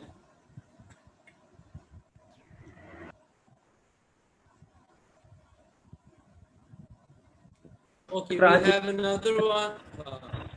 उस्मान, शायद तुम्हारी वॉइस में कोई प्रॉब्लम हो रहा है, हमें कभी आती है कभी नहीं आती, so there is a problem. मैंने कहा डू, गेट एंड गिव्स, तीन चीजें आपने बताई हैं। इसमें से जो गेट्स है ना, गेट यानी क्या चीज़ हम हासिल कर सकते हैं, उसका स्क्रीनशॉट नहीं मैंने लिया, अगर वो कुछ दोबारा हो जाए तो। चलिए मैं उस स्लाइड पर चला जाता हूँ और आपको बहुत शुक्रिया, बहुत शुक्रिया। आप उसका स्क्रीनशॉट ले लें। फहद साहब, सॉरी टू इंटरप्ट यू, लेकिन ये पूरी जो प्रेजेंटेशन है ये बाद में शेयर भी कर दी जाएगी मेंबर्स ओके, को। परफेक्ट तो फिर तो कोई प्रॉब्लम नहीं है। चलिए, ये तो आपको एक गुड न्यूज़ मिल गई कि जितने भी पार्टिसिपेंट्स हैं इस वक्त सेशन के, आपको इस प्रेजेंटेशन का पीडीएफ प्रोवाइड कर दिया जाएगा, तो आपको स्क्रीनशॉट देने की जरूरत नहीं है। So that's a great news for all of you, so don't worry about that now, ठीक है? Okay, so moving on to Jawad Sheikh. Yes Jawad, unmute yourself and ask me the question. अस्सलाम वालेकुम। इसमें मेरा क्वेश्चन ये है कि एक्सटर्नल ऑडिट और इंटरनल ऑडिट के अंदर क्या फ़र्क है? हम मतलब पीआईए का जो ऑडिट है वो एक्सटर्नल ऑडिटर्स भी करते हैं, इंटरनल ऑडिट भी करते हैं, लेकिन उनके स्कोप में क्या डिफरेंस होता है, रिपोर्टिंग के उसमें क्या डिफरेंस होता है? वो भी क्या इसी तरह से ऑडिट करते हैं, टेस्ट ऑफ कंट्रोल है, सब्सटेंसिव प्रोसीजर्स है, या वो कंपनी की जो इंटरनल कंट्रोल्स चेकलिस्ट है उसको भी फॉलो करते हैं? Okay Jawad, thank you for asking this question. I think you missed out that part. मैं अगर थोड़ा सा फिर पीछे मुझे जाना पड़ेगा टू दैट स्लाइड जहाँ पर हमने बाकायदा इनके डिफरेंसेस की बात करी थी। May be you miss that part out और यू डिड नॉट नोटिस कि हम ये क्या बात कर रहे हैं। ये हमारी स्लाइड थी जहाँ पे हमने बात करी थी एक्सटर्नल ऑडिटर जो है वो बेसिकली शेयर होल्डर्स का आदमी है, वो शेयर होल्डर का रिप्रेजेंटेटिव है, वो शेयर होल्डर्स के बिहाफ पे आता है। और जो इंटरनल ऑडिटर है वो मैनेजमेंट का आदमी है, वो मैनेजमेंट को रिपोर्ट करता है, उसको मैनेजमेंट अपॉइंट करती है। और फिर मुझसे किसी ने सवाल किया था कि सर इनके स्कोप में फर्क क्या है? देखिए, मैंने पहले भी आपसे कहा, एक्सटर्नल ऑडिटर किसी की डिक्टेशन नहीं लेता। एक्सटर्नल ऑडिटर वही काम करेगा जो उसको करना चाहिए और जो उसको इंटरनेशनल स्टैंडर्ड्स ने बोला है। और थोड़ा सा मैं अगर स्कोप की स्पेसिफिकली बात करूं तो एक्सटर्नल ऑडिटर का फोकस सिर्फ और सिर्फ फाइनेंशियल स्टेटमेंट्स पर होता है, क्योंकि उसको फाइनेंशियल स्टेटमेंट्स पर ओपिनियन देना होता है। वो किसी और चीज को नहीं देखता, वो और एरियाज में नहीं जाता। लेकिन इंटरनल ऑडिटर का स्कोप कंपैरेटिवली बड़ा होता है। इंटरनल ऑडिटर फाइनेंशियल चीजें भी देखेगा, नॉन फाइनेंशियल चीजें भी देखेगा, वो सारे कंट्रोल्स देख रहा होता है, वो ऑर्गेनाइजेशन का पूरा सिस्टम देख रहा होता है। और ना सिर्फ ये कि वो इसलिए देख रहा होता है क्योंकि उसको ओपिनियन देना है, बल्कि वो इसलिए देखता है क्योंकि उसके अंदर इंप्रूवमेंट रेकमेंड करनी है। तो चूंकि इंटरनल ऑडिटर मैनेजमेंट का आदमी है, मैनेजमेंट का एम्प्लॉय है, वो उनकी बेटरमेंट के लिए काम करेगा। वो ऑर्गेनाइजेशन के तमाम सिस्टम्स को देखेगा, उनकी वीकनेसेस को आइडेंटिफाई करेगा, उनके लिए रिकमेंडेशंस प्रिस्क्राइब करेगा, ताकि इससे पहले कि एक्सटर्नल ऑडिटर आए वो चीजें इंप्रूव हो जाएं, एक बेहतर शक्ल में आ जाएं और हमारी एक्सटर्नल ऑडिट रिपोर्ट एक बेहतर तरीके से प्रेजेंट की जा सके। तो ये थोड़ा सा दोनों में फर्क है, दोनों की रिपोर्टिंग लाइंस डिफरेंट है, दोनों के अपॉइंटमेंट डिफरेंट तरीके से होती है, और दोनों का स्कोप ऑफ वर्क, काम करने का तरीका और काम करने की बाउंड्री थोड़ी सी डिफरेंट है। I hope Jawad I was able to answer your question. Okay Zahid साहब, क्या मीटिंग पर कोई कैप लगा हुआ है 100 पार्टिसिपेंट्स का? Because more than 100 people are not able to join. जी बिल्कुल, अब उसके लिए ये है कि जो आप पार्टिसिपेंट्स हैं वो हमारा फेसबुक का जो पेज है वो ज्वाइन कर सकते हैं। एग्जैक्टली, मैंने ये अनाउंसमेंट कर दी थी कि जो लोग ज्वाइन नहीं कर पा रहे तो प्लीज वो डिमोटिवेट ना हो, आप उनको कन्वे कर दें कि वो लाइव फेसबुक पर देख लें, because meeting will not allow more than 100 people. और उससे होता ही है कि हम नए लोग एंटर करेंगे तो पुराने लोग बाहर निकल जाएंगे, so it's going to be a chaos। सो आप फेसबुक लाइव का ऑप्शन यूज कर सकते हैं because this meeting restricts 100 people. Okay, yes Fahad, your question now, you may unmute yourself.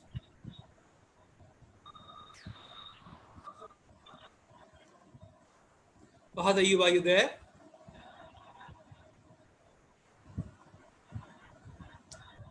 Okay, I think you're not there. Maybe you raise your hand.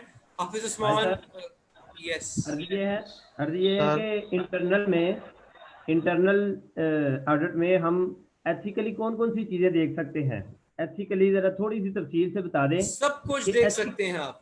देखिए, auditor सब कुछ देख सकता है, ऑडिटर के ऊपर कोई रिस्ट्रिक्शन नहीं होती। हाँ, इंटरनल ऑडिटर, चूंकि मैंने अभी कहा ना उस्मान कि इंटरनल ऑडिटर जो है वो मैनेजमेंट का एम्प्लॉई है, उसको मैनेजमेंट हायर करती है, उसको मैनेजमेंट जब चाहे निकाल सकती है, तो वो बहुत आज़ाद नहीं होता। अगर मैनेजमेंट उसको कोई चीज़ देखने से रोकेगी तो उसको रुकना पड़ेगा, as compare to external auditor external auditor मुकम्मल तौर पे आजाद है, उसके ऊपर किसी किस्म की कोई रिस्ट्रिक्शन नहीं है, वो आपसे कुछ भी मांग सकता है, वो आपसे किसी भी इंफॉर्मेशन का तकाजा कर सकता है, वो ऑर्गेनाइजेशन में किसी भी शख्स से बात कर सकता है, किसी भी डिपार्टमेंट में एंटर हो सकता है। ऑडिट का तो पर्पस ही है ना कि आप आजाद हो, तभी तो आप इंडिपेंडेंट होंगे। अगर आपके काम पर किसी किस्म की रिस्ट्रिक्शंस लगाई जाएंगी तो ऑडिटर की इंडिपेंडेंस वहीं के वहीं खत्म हो जाएगी। जी बहुत शुक्रिया, बहुत मेहरबानी। जी फहद अयूब।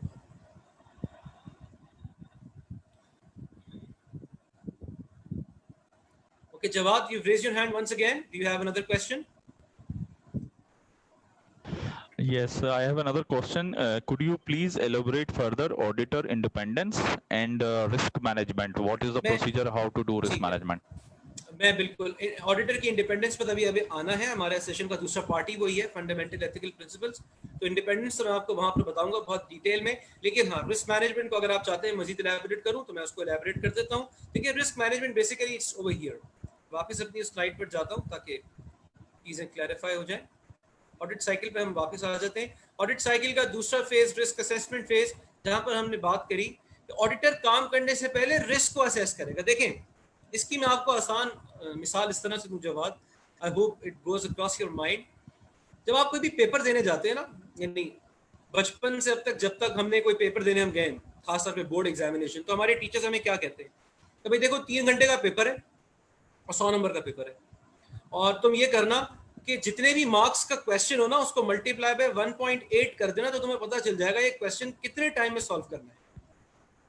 100 मार्क्स का पेपर है और उस पेपर को सॉल्व करने के लिए आपके पास 180 मिनट्स है, मतलब 3 घंटे। तो इसका मतलब एक मार्क को अटेम्प्ट करने के लिए आपके पास 1.8 मिनट्स है। और फॉर एग्जांपल अगर 10 नंबर का सवाल है तो मुझे पता होता है यार मुझे इस पर रफली 18 मिनट लगाने हैं, और अगर 20 नंबर का सवाल है तो मुझे पता होता है यार इस पर मुझे रफली 36 मिनट्स लगाने हैं। ये हम हर बार हर एग्जामिनेशन में सोच कर जाते हैं, और हमारी फैकल्टीज इस पर फोकस करती है कि आपने इस स्ट्रैटेजी को, इस स्कीम को फॉलो करना है। लेकिन आप यकीन जाने कोई भी इसको फॉलो नहीं करता। क्यों?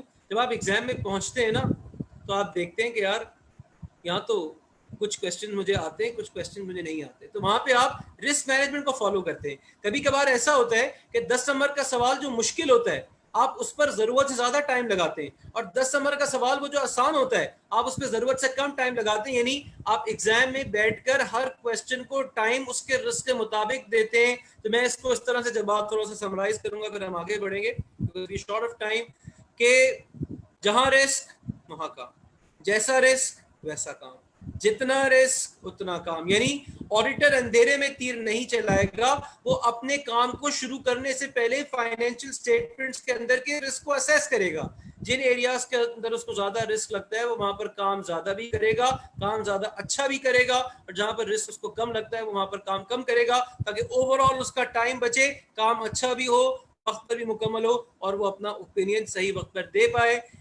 जवाब इंशाल्लाह सेशन के आखिर में मैं अपनी कॉन्टैक्ट डिटेल्स शेयर करूंगा, तो अगर कोई भी चीज स्टिल रह जाएगी क्लैरिफाई होने से, you can connect with me on WhatsApp or Facebook, and then we can have a detailed conversation about that. I will always be there for you. ठीक है, तो हम आगे बढ़ते हैं। Since we are short of time, हमें session को complete करना है, तो बाकी जितने भी क्वेश्चंस हैं वो हम सेशन के आखिर में ही ले रहे होंगे। Yes, we'll have the question at the end now. ठीक है, थोड़ा सा 10 मिनट आप और वेट कीजिए, मैं अपना सेशन एंड करता हूँ in exactly 10 minutes, और उसके बाद 5 बजे तक फिर ये फ्लोर आप ही के पास होगा, मैं सुनूंगा, आप बोलेंगे। ठीक है जी, तो सेशन के दूसरे पार्ट पे आते हैं, which is the fundamental principles, fundamental ethical principle. देखिए, जो हमने डेफिनेशन पढ़ी थी ना ऑडिट की, और ऑडिट की डेफिनेशन का आगाज ही इस बात से हुआ था, इंडिपेंडेंट एग्जामिनेशन। इंडिपेंडेंट एग्जामिनेशन मतलब ऑडिटर के काम की शुरुआत ही इंडिपेंडेंस से होती है। यानी अगर ऑडिटर इंडिपेंडेंट नहीं है तो फिर कुछ भी नहीं है। और इंडिपेंडेंस का मतलब वो आजाद हो, उस पर कोई रिस्ट्रिक्शंस ना हो, वो गैर जानिबदार हो, वो अनबायस्ड हो, वो किसी को फेवर ना करे, वो किसी की तरफदारी ना करे, वो बिल्कुल न्यूट्रल राह पर रहते हुए काम करे। तो अगर आपसे कोई पूछे भाई इंडिपेंडेंस क्या शय है, इंडिपेंडेंस किस चीज से बनी है, तो फिर ये डॉक्यूमेंट आता है which is known as code of ethics. ये बताता है कि इंडिपेंडेंस का मतलब क्या है, और ये बताता है कि इंडिपेंडेंस का मतलब क्या है, फंडामेंटल एथिकल प्रिंसिपल्स। यानी एक हम वर्ड यूज करते हैं, fundamental ethical principles. Fundamental ethical principles वो क्वालिटीज हैं जो हर चार्टर्ड अकाउंटेंट के अंदर, हर प्रोफेशनल अकाउंटेंट के अंदर, हर पब्लिक अकाउंटेंट के अंदर होनी चाहिए। How many are they? There are 5 fundamental ethical principle. ये 5 ऐसी क्वालिटीज हैं जो हर अकाउंटेंट के अंदर होनी चाहिए। तो सर इसका इंडिपेंडेंस से क्या ताल्लुक है? इसका इंडिपेंडेंस से ये ताल्लुक है कि अगर ये 5 क्वालिटीज आपके अंदर हुई तो आप इंडिपेंडेंट अकाउंटेंट कहलाएंगे, अदरवाइज नहीं कहलाएंगे। तो 5 क्वालिटीज क्या है? वो 5 फंडामेंटल एथिकल प्रिंसिपल्स क्या है? आइए पढ़ते हैं, क्योंकि इनके बगैर ऑडिटर अधूरा है, इसके बगैर ऑडिट का मतलब ही कोई नहीं निकलेगा। पहला एथिकल प्रिंसिपल इंटेग्रिटी। इंटेग्रिटी का मतलब क्या है? To be straightforward and honest in all professional and business relationships. Getting it? मैं इसको आसानी के लिए उर्दू में ट्रांसलेट कर देता हूं ताकि आपके दिमाग में बात रह जाए। इंटेग्रिटी का मतलब क्या है? मैं जो कहूंगा सच कहूंगा, सच के सिवा कुछ नहीं कहूंगा, और मैं कोई बात उसी वक्त कहूंगा जब मुझे कहने के लिए कहा जाएगा, बिला वजह कुछ नहीं कहूंगा। लेकिन जब मैं कोई बात कह दूंगा तो उस पर स्टैंड करूंगा, उसको ओन करूंगा, उससे पीछे नहीं हटूंगा। ये इंटेग्रिटी है जो कहती है कि एक ऑडिटर का ऑनेस्ट होना, स्ट्रेट फॉरवर्ड होना, ट्रूथफुल होना, सच बोलना, ये बहुत जरूरी है। फिर ऑब्जेक्टिविटी। ऑब्जेक्टिविटी मतलब एक ऑडिटर जो है वो अपने ऑब्जेक्टिव पर फोकस रहेगा, वो किसी की बातों में नहीं आएगा, वो किसी का प्रेशर एक्सेप्ट नहीं करेगा, वो किसी के साथ कोई सेटिंग नहीं करेगा, वो किसी के साथ कोई लेन देन नहीं करेगा। उसका ऑब्जेक्टिव है फाइनेंशियल स्टेटमेंट पर ओपिनियन देना, वो अपने ऑब्जेक्टिव पर फोकस्ड रहेगा। मैं एक बहुत एग्जैजरेटेड एक सिनेरियो आपके सामने रख रहा हूं कि अगर उसकी कनपट्टी पे कोई बंदूक रख के भी कहेगा कि अपना ओपिनियन तब्दील कर दो, तो वो नहीं करेगा, चाहे उसकी जान ही क्यों ना चली जाए। ये थोड़ा सा ज्यादा हो गया, थोड़ा सा मैंने एग्जैजरेट किया, लेकिन ये इसीलिए किया कि आपको बात समझ में आए कि ऑडिटर ने इतना इंडिपेंडेंट होकर काम करना है, इतना आजाद होकर काम करना है कि वो अपनी जान की परवाह भी नहीं करेगा। क्यों? क्योंकि शेयर होल्डर्स ने उसको ये जिम्मेदारी सौंपी है, वो शेयर होल्डर्स के लिए काम करेगा, लिहाजा उसको कोई इन्फ्लुएंस नहीं कर सकता, उसके साथ कोई लेन देन नहीं कर सकता, उसको कोई गलत काम करने पर मजबूर नहीं करेगा। Subjectivity is to not allow bias, conflict of interest और undue influence of others to override professional or business judgments. फिर आता है तीसरा ethical principle, professional competence in due care. मतलब यहाँ पे बात कही जा रही है कि ऑडिटर वही काम करने की हामी भरेगा जिस काम को करने के लिए वो प्रोफेशनली कॉम्पिटेंट है। वो धोखा नहीं देगा, वो किसी ऐसे काम को करने की हामी नहीं भरेगा जिसको करने के लिए वो प्रोफेशनली कॉम्पिटेंट नहीं है। Please unmute yourself. Thank you. I have mute yourself. I have done it now. Okay. To maintain professional knowledge and skill at the level required to ensure competent professional services based on current developments in practice, legislation and techniques. यानी auditor एक updated आदमी होगा, वो अपनी expertise को बिल्कुल updated रखेगा और वो किसी भी ऐसे काम में हाथ नहीं डालेगा जिसको करने के लिए वो प्रोफेशनली कॉम्पिटेंट ना हो। यानी वो किसी को भी धोखा नहीं देगा, वो वही काम करेगा जो करना वो जानता है। To act diligently in accordance with applicable technical and professional standards. फिर चौथा एथिकल प्रिंसिपल आता है confidentiality. Now this is the very important one, the most important one in fact, कि ऑडिटर कॉन्फिडेंशियलिटी का एहतराम करेगा, क्योंकि ऑडिटर के हाथों में वो इंफॉर्मेशन होती है, ऐसी इंफॉर्मेशन होती है कि वो लोगों का बेड़ा गर्क कर सकता है, लेकिन वो ऐसा नहीं करेगा। वो इंफॉर्मेशन को संभाल के रखेगा, उसको डिस्क्लोज नहीं करेगा, उसको लीक नहीं करेगा, किसी के साथ शेयर नहीं करेगा। ना सिर्फ ये, उसको अपने लिए इस्तेमाल नहीं करेगा। इसीलिए ऑडिटर एक इंडिपेंडेंट आदमी है कि वो बिल्कुल न्यूट्रल रहते हुए काम करेगा, ना अपने मफाद के लिए काम करेगा, ना किसी को फायदा पहुंचाने के लिए काम करेगा, बल्कि बिल्कुल एक न्यूट्रल आदमी की तरह काम करेगा। To refrain from disclosing confidential information as it is acquired as a result of professional and business relationships without proper and specific authority to disclose, unless कि उसको लॉ कहे कि कोई इंफॉर्मेशन डिस्क्लोज करो तो वो करेगा, अदरवाइज नहीं करेगा। और आखिरी एथिकल प्रिंसिपल आता है, पांचवा एथिकल प्रिंसिपल, प्रोफेशनल बिहेवियर। कि एक ऑडिटर जो है या एक अकाउंटेंट जो है वो चलता फिरता प्रोफेशनल बिहेवियर का एग्जांपल होगा। वो कोई भी ऐसा काम नहीं करेगा जिससे उसका नाम या उसके प्रोफेशन का नाम या उसकी बॉडी का नाम बदनाम हो। यानी वो कोई ऐसा काम नहीं करेगा जिसको देखकर लोग कहें कि ये होते हैं अकाउंटेंट्स, बल्कि वो हर वो काम करेगा जिसको देखकर लोग कहें कि ये होते हैं accountants. There should be a difference. देखिए, आप एक बहुत ऑडिटर जब आप बनने जा रहे हैं, आप एक बहुत सेंसिटिव काम करने जा रहे हैं। मैं हमेशा अपनी बात को इस तरह से समझाता हूँ और मैं इसी बात पर अपने सेशन को एंड भी करूंगा कि देखिए, एक डॉक्टर से अगर कोई गलत काम हो जाता है ना, तो एक मरीज की जान जाया हो सकती है। एक जज से कोई गलत फैसला हो जाता है ना कोर्ट में, तो दो पार्टीज के राइट्स में मसला आ सकता है। एक इंजीनियर से अगर कोई गलत काम हो जाता है ना, तो चंद 100 चंद हजार लोगों की जानें दाव पर लग सकती हैं। लेकिन एक चार्टर्ड अकाउंटेंट, एक प्रोफेशनल अकाउंटेंट, एक पब्लिक फाइनेंस अकाउंटेंट या एक ऑडिटर से अगर कोई गलत काम हो जाता है, वो कोई गलत ओपिनियन दे देता है, तो एक नहीं, दो नहीं, 100 नहीं, 1000 नहीं, लाखों करोड़ों शेयर होल्डर्स अफेक्ट होते हैं. So this is the importance of your work, this is the sensitivity of your role. तो आपने इंडिपेंडेंट रहना है, आपने एथिकली अपने आप को बाउंड रखना है, ताकि आप इंडिपेंडेंस के ऐसे मनसब पर फाइज हों कि लोग आपके काम पर यकीन भी कर सकें और आपके ओपिनियन पर बिलीव कर सकें और उसके मुताबिक अपने डिसीजन दे सकें. That's all from my side today as far as the session is concern. मेरी कॉन्टैक्ट डिटेल्स आप स्क्रीन पर देख सकते हैं. मेरा cell number, I am also there on WhatsApp. मेरा ईमेल, आप मुझे ईमेल करके क्वेरीज पूछ सकते हैं. And you can also follow me on Facebook profile आपके सामने मौजूद है. तो सेशन हम यहाँ पर एंड करते हैं. बाकी अगर आप कोई सवालात आपके रह गए हैं, कोई क्लैरिफिकेशन आप चाहते हैं, सो वी हैव रफली अराउंड 15 मिनट्स, आप मुझसे सवालात पूछ सकते हैं. सो यस, अस्सलाम वालेकुम sir, I have a question. One by one please. हम नॉर्म्स को फॉलो करेंगे. रेज योर हैंड, आप अपना हाथ रेज कीजिए. जब मैं आपका नाम कॉल आउट करूंगा तो आप अपने आप को म्यूट कीजिएगा और अनम्यूट कीजिएगा और फिर मुझसे सवाल पूछिएगा. ठीक है, आप सबके पास इस वक्त इख्तियार मौजूद है अपने आप को अनम्यूट करने का.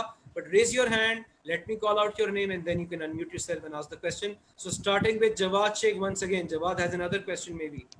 हाँ, ये प्रोफेशनल बिहेवियर की मज़ीद एग्जांपल्स जो है ना वो दीजिएगा. ये पाकिस्तान में हमारे को इसकी बहुत ज़रूरत भी है, तो इसकी मज़ीद कुछ एग्जांपल्स जो है ना एग्जांपल के साथ बताइएगा कि प्रोफेशनल बिहेवियर जो है वो क्या होता है, और कोड ऑफ एथिक्स जो है जो आईफैक का कोड ऑफ एथिक्स है उसके बारे में थोड़ा सा और बता दीजिएगा.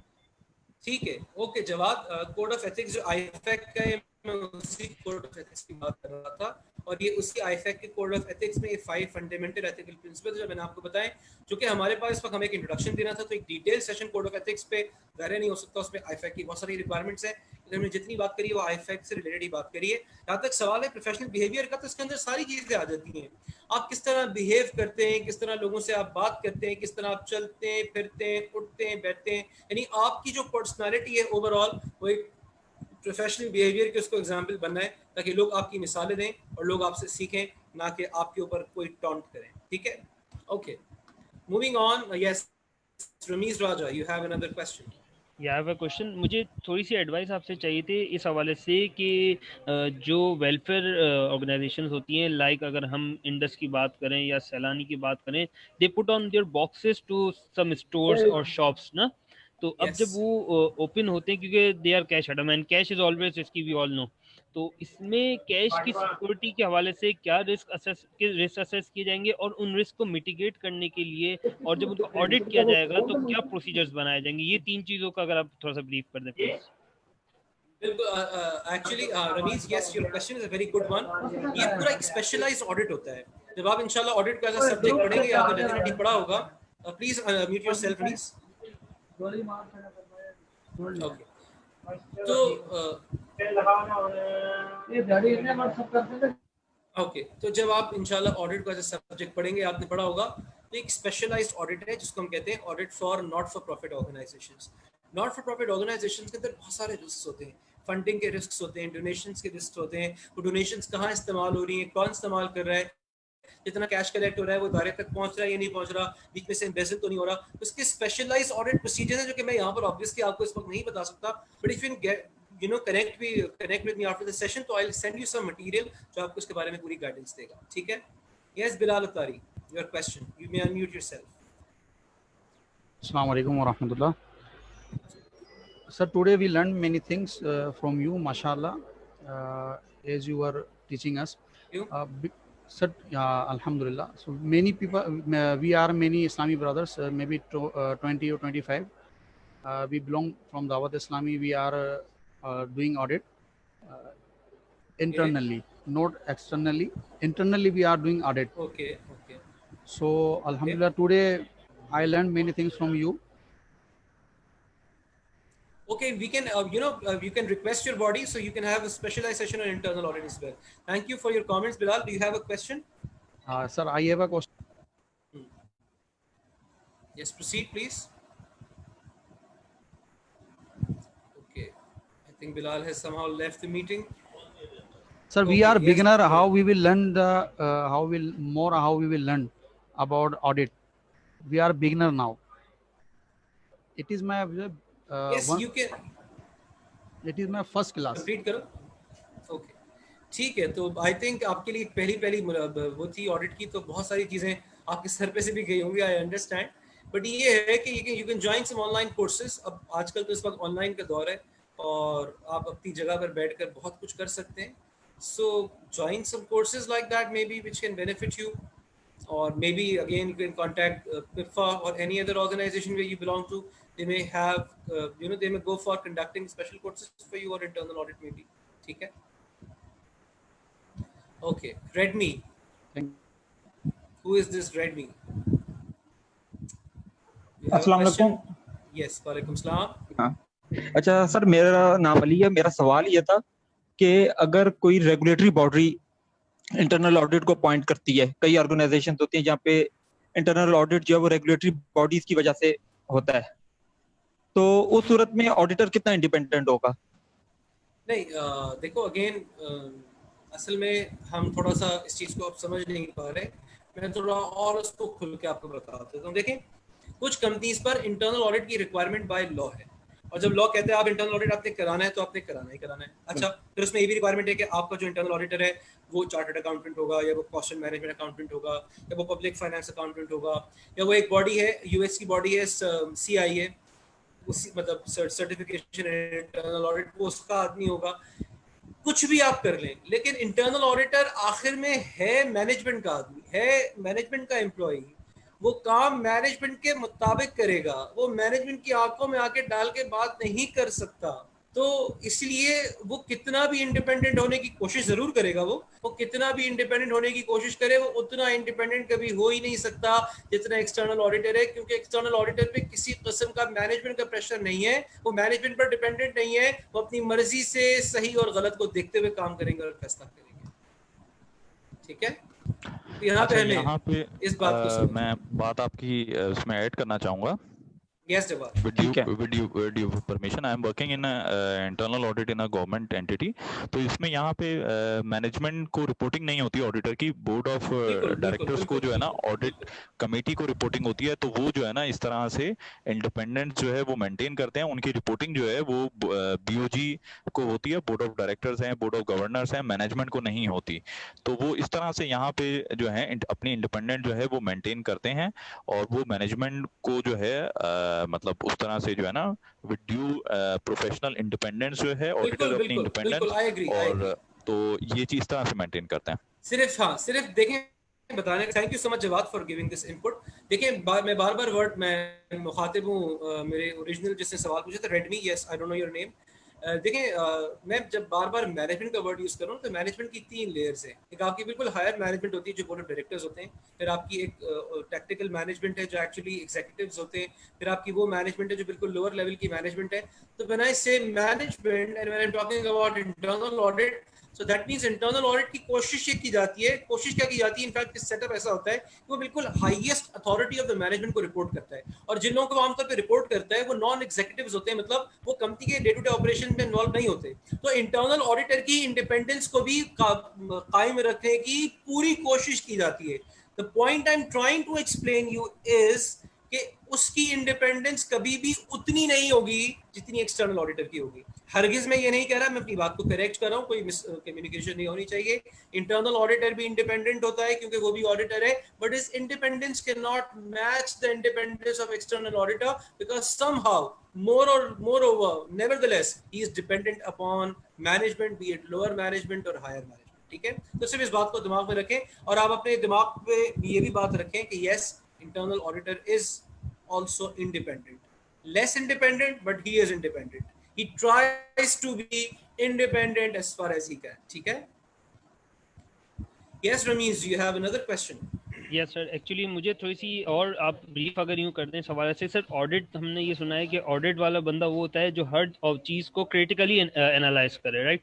तो अब हर मतलब ये हर चीज़ में क्रिटिकली ऑब्जर्व करें उसको। तो सर हम अपनी नॉर्मल लाइफ में और अपनी ये इन्हेंसमेंट, अपनी ऑडिट अप्रोच या ऑडिट स्किल्स को इन्हेंस करने के लिए सर डे टू डे ऐसे क्या स्टेप्स करें जिससे हमारी ये स्किल डेवलप हो? सर ये भी एक स्किल है, ज़ाहिर है ऑडिट में आपको कुछ एक लाइन नहीं होती कि आपको ये सी लाइन पे चलना है, बिल्कुल बिल्कुल आपको बिल्कुल। अपने हिसाब से ऑडिट इश्यूज निकालने पड़ते हैं। तो सर किस तरह इस स्किल को एनहांस किया जाए, इस पे थोड़ी सी अगर आप कमेंट कर दें।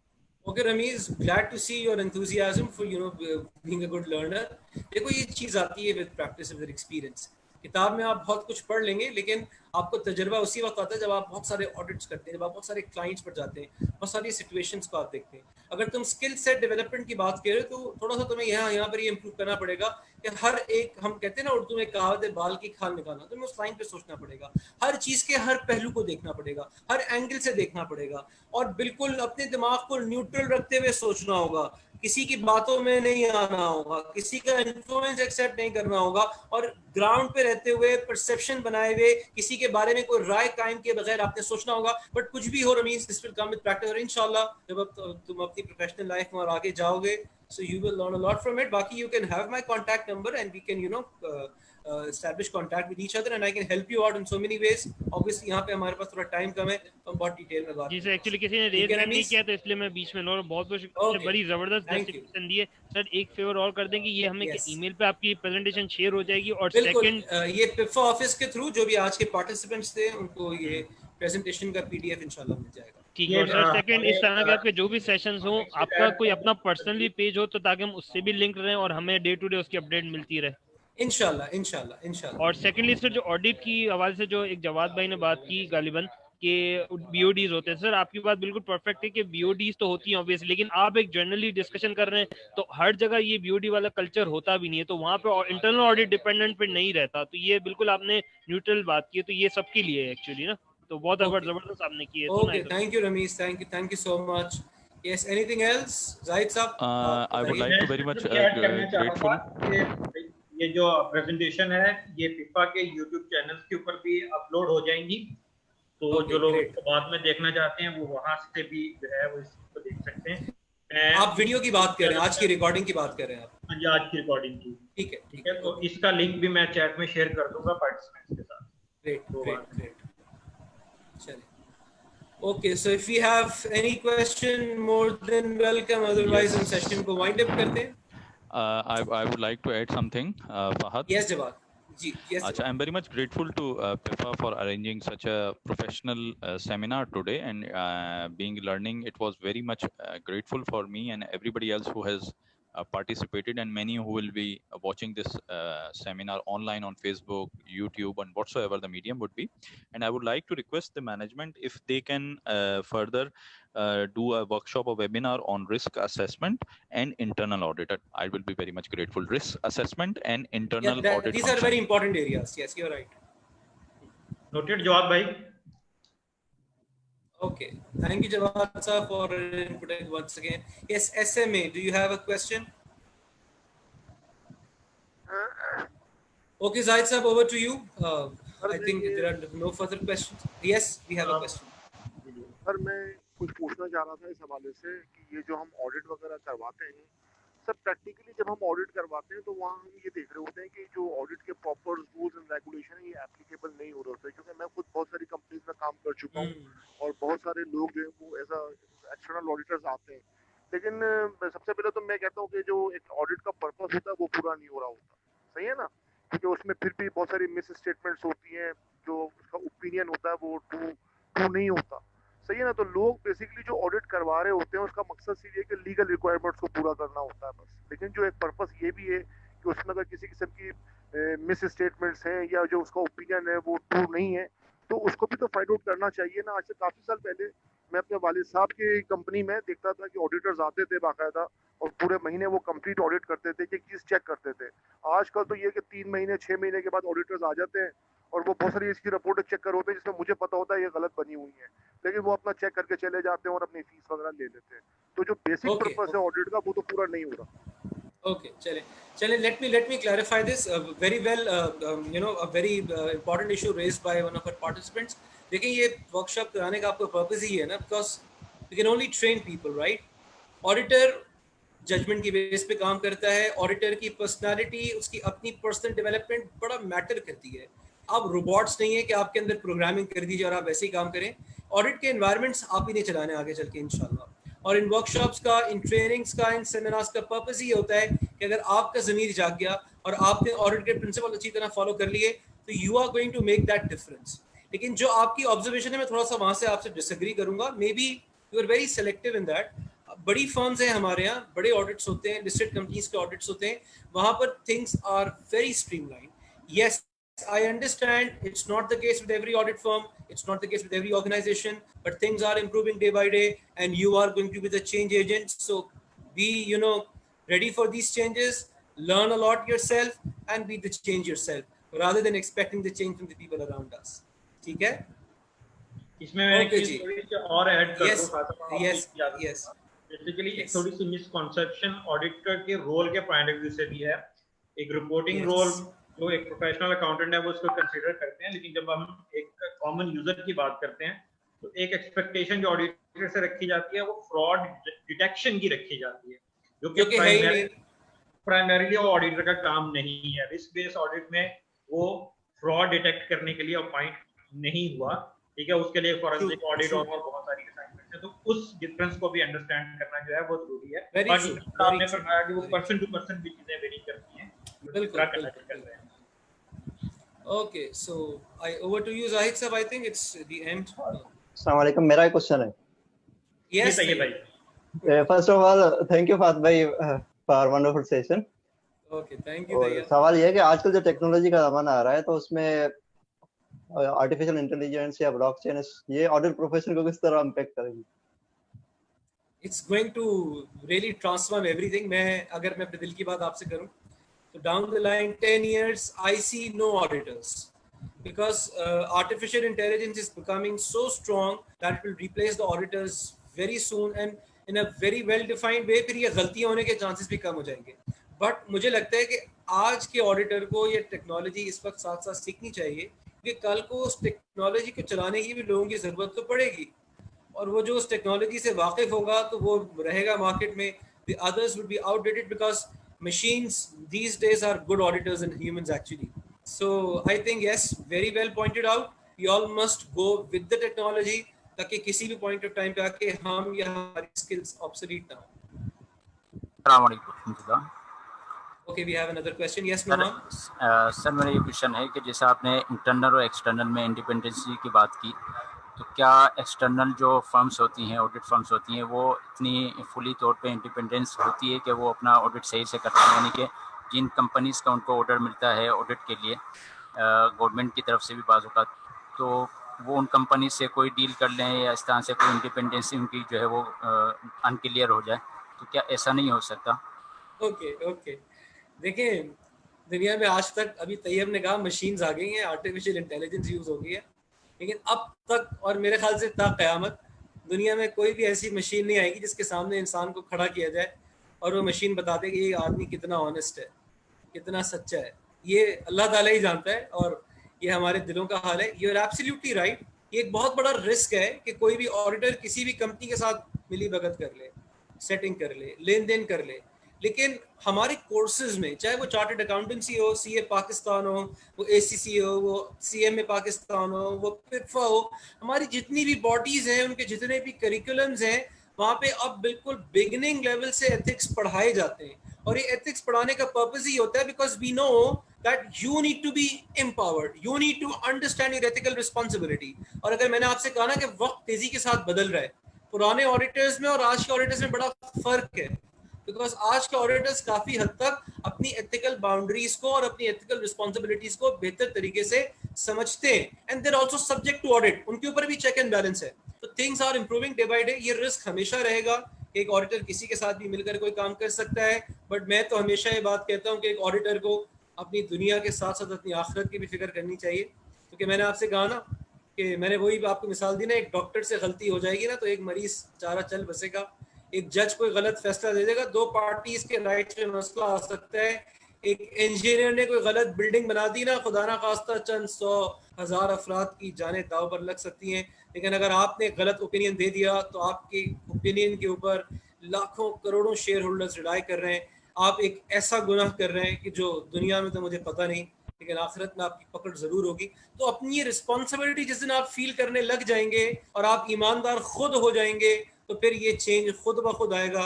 And it's a gradual change and we all need to be a part of it. ठीक है, ओके, आई थिंक जाहिद साहब टाइम भी आपका हो गया पूरा, सो ओवर टू यू, आप सेशन क्लोज करें। सर एक सवाल पूछना था मुझे भी। और कोई सवाल? सर मुझे एक सवाल पूछना था कि एक Okay. इंटरनेशनल अकाउंटिंग स्टैंडर्ड से जिसके हिसाब से ये होता है कि जो इंटरनल ऑडिटर है उसका काम जो है वो एक्सटर्नल ऑडिटर के लिए यूजफुल होता है, तो इंटरनल ऑडिटर जो है वो तो बेसिकली मैनेजमेंट का आदमी होता है, वो तो उसके हिसाब से काम कर रहा होता है, तो उसका काम किस तरह से रिलायबल हो सकता है एक्सटर्नल ऑडिटर के लिए? बिल्कुल, देखिए इसके ऊपर एक प्रॉपर इंटरनेशनल अकाउंटिंग स्टैंडर्ड नहीं, एक ऑडिटिंग स्टैंडर्ड लिखा गया है, ISO 610, जिसकी बात करता है। देखिए एक टर्म है, अभी जवाब साहब ने भी फरमाया ना कि इंटरनल ऑडिटर काम तो कर रहा है, ऑडिटर की तरह काम कर रहा है, और बहुत सारे केसेस में वो इंडिपेंडेंट भी है। तो अगर एक्सटर्नल ऑडिटर आता है और उसको इंटरनल ऑडिटर का कोई पार्ट ऑफ द वर्क, कोई ऐसा काम बड़ा अच्छा लगता है और वो लगता है कि यार ये काम ऑलरेडी हुआ हुआ है और अच्छी तरह हुआ हुआ है, तो why should I waste time performing this work, क्योंकि मेरे पास वक्त कम है। तो एक्सटर्नल ऑडिटर अगर चाहे, वो मुनासिब समझे, रिक्वायरमेंट्स पूरी हो रही हो, तो वो इंटरनल ऑडिटर के काम का कुछ हिस्सा यूज कर सकता है, लेकिन उसको यूज करने की कुछ प्री कंडीशंस हैं जो कि प्रॉपर डिटेल स्टैंडर्ड है। कभी वक्त मिला तो आपको वो भी बताएंगे जरूर इंशाल्लाह। Thank you sir, thank you sir, thank you very much. Okay, thank you very much everyone. Okay, Zahid साहब बहुत शुक्रिया, बड़ा कॉम्प्रिहेंसिव किस्म का सेशन था आपका, जिसमें हमने बेसिक रोल समझा ऑडिट का, ऑडिटर का बेसिक रोल समझा, कोड ऑफ एथिक्स का भी हमने एक उसके प्रिंसिपल्स का भी एक अहाता कर लिया, लोगों के कंफ्यूजन माशाल्लाह आपने बड़े अच्छे तरह से दूर कर दी, स्पेशली इंटरनल एक्सटर्नल ऑडिटर के स्कोप को लेके। ठीक है, फिर कुछ दोस्तों के जो रिजर्वेशंस हैं ऑडिटर की परफॉर्मेंस या उसके ऑनेस्ट होने के रोल पे, स्पेशली जो लास्ट क्वेश्चन था कि अगर ऑडिटर किसी से मिल जाए तो डेफिनेटली उनके ऑडिटर्स के ऊपर रेगुलेटर्स मौजूद हैं। पहले सिर्फ ICAP था, QCR की फॉर्म में ऑडिट ओवरसाइट बोर्ड एक इंडिपेंडेंट बॉडी है जिसमें आपके बहुत सारे स्टेक होल्डर्स, आपको पता है उसमें सारे शामिल हैं, स्टेट बैंक है, स्टॉक एक्सचेंज है, ठीक है, ICAP है, SECT है। ऐसा नहीं है कि ऑडिटर ने अपनी रिपोर्ट इशू कर दी तो उसके बाद उसके ऊपर कुछ चेक एंड बैलेंसेस नहीं है, वो खुद सब्जेक्ट टू ऑडिट है, तो एक प्रॉपर चेक उसके ऊपर है। अगेन एट द एंड जो बंदा परफॉर्म कर रहा है, इवन अगर आप पार्टनर परफॉर्म नहीं कर रहा तो जो टीम परफॉर्म कर रही है वो किस तरह पर्सनली एक्ट कर रही है, तो उन चीजों के लिए कोड ऑफ एथिक्स है, और ethics definitely one step down होता है लॉ से, तो इंसान ने खुद उसको अडॉप्ट करना होता है, तो बहुत सारी चीजें हम पे भी डिपेंड कर रही होती हैं। और इसी तरह के जब इंफॉर्मेटिव सेशंस होते हैं वो आपकी प्रोफेशनल ग्रूमिंग भी करते हैं, साथ आपको अपना रोल भी समझाते हैं। माशाल्लाह आपने बहुत अच्छा सेशन कंडक्ट किया सर, बहुत शुक्रिया आपका। Thank you once again, I am honoured. 5 committee की जानिब से आपका भी और पार्टिसिपेशन भी आज माशाल्लाह हम कैप को पहुंचे हैं, अपनी 100 पार्टिसिपेंट्स हमारे जूम के ऊपर। नहीं, आपकी अगर लिमिट नहीं होती तो it would have exceeded much more than that. Definitely आपकी नेक्स्ट सेशन में हम इस चीज को भी काउंट करेंगे कि हम इस कैप को भी वो ध्यान में रखें कि माशाल्लाह पार्टिसिपेंट जो है ज्यादा आते हैं, और हम करेंगे कोशिश इंशाल्लाह कि आपके साथ ऑडिट की स्पेसिफिक सेशंस भी रखें जो ऑडिटिंग स्टैंडर्ड के ऊपर बेस्ड। आज लोग इंटरनल ऑडिट के काम के हवाले से चीजें डिस्कस करना चाह रहे थे, कोड ऑफ एथिक्स को फर्दर डिस्कस करना चाह रहे, तो सर बहुत शुक्रिया ऑन बिहाफ ऑफ पिफा। Thank you. ओके जी, अल्लाह हाफिज। अच्छा सर, मैं एक बात और कहना चाहूँगा, मैं असल में ये फर्स्ट टाइम जो ये मतलब आप लोगों का सेशन था ये अटेंड कर रहा था, इससे पहले मैंने कभी अटेंड नहीं किया। फर्स्ट टाइम मैंने कहा चले मैं भी देखता हूँ अटेंड करके कि कैसा सेशन होता है, लेकिन मुझे बहुत मजा आया और इंशाल्लाह फ्यूचर में आपके जो भी सेशन होंगे वो मैं अटेंड किया करूँगा। Thank you very much sir, thank you, Allah Hafiz sir, Allah Hafiz, Allah Hafiz sir. अच्छा, यहाँ पे एक बात मैं ऐड करना चाहूंगा कि पास में जितने भी सेशन हमारे अभी ऑनलाइन हुए हैं तो वो पिफा के ऑफिशियल फेसबुक पेज पे भी रिकॉर्डिंग उसकी अवेलेबल है, प्लस यूट्यूब पे भी वो रिकॉर्डिंग्स अवेलेबल है, तो वहां से भी आप लोग देख सकते हैं उसको। बहुत शुक्रिया sir, thank you very much. बहुत अच्छा होगा कि आप जो पिफा की फ्रेटर्निटी है वो उसको ज्वाइन करें, सब्सक्राइब करें उस चैनल को, ठीक है, ताकि ये जो हमारी प्रेजेंटेशंस हैं ये बाकी जो हमारे दोस्त अहबाब हैं प्रोफेशन से रिलेटेड या इवन स्टूडेंट्स हैं, ठीक है, उनके काम भी आ सके और मैक्सिमम ये चीज जो है वो प्रमोट हो। अच्छा, ये नोमान का हैंड कंटिन्यूअसली रेज हो रहा है। Noman, do you have any question? No sir, clear हो गया। तैयब भाई, आप भी नेक्स्ट टाइम हो सके तो अपने कुछ मलफूजात अता फरमाएगा, आपका भी काफी इन हैंड एक्सपीरियंस है माशाल्लाह ऑडिट का, तो आपके जी भी जी वर्ड्स हम सुनना चाहेंगे नेक्स्ट किसी सेशन में। जरूर इंशाल्लाह हम इंशाल्लाह तैयब साहब से रिक्वेस्ट करेंगे कि हमें टाइम के लिए। इंशाल्लाह। ये क्या स्लाइड्स अवेलेबल होंगे हमें? ये एक तो पूरी वो अवेलेबल होगी यूट्यूब के ऊपर, और हम इसकी पीडीएफ भी जो है वो शेयर कर देंगे, पीडीएफ भी शेयर कर देंगे।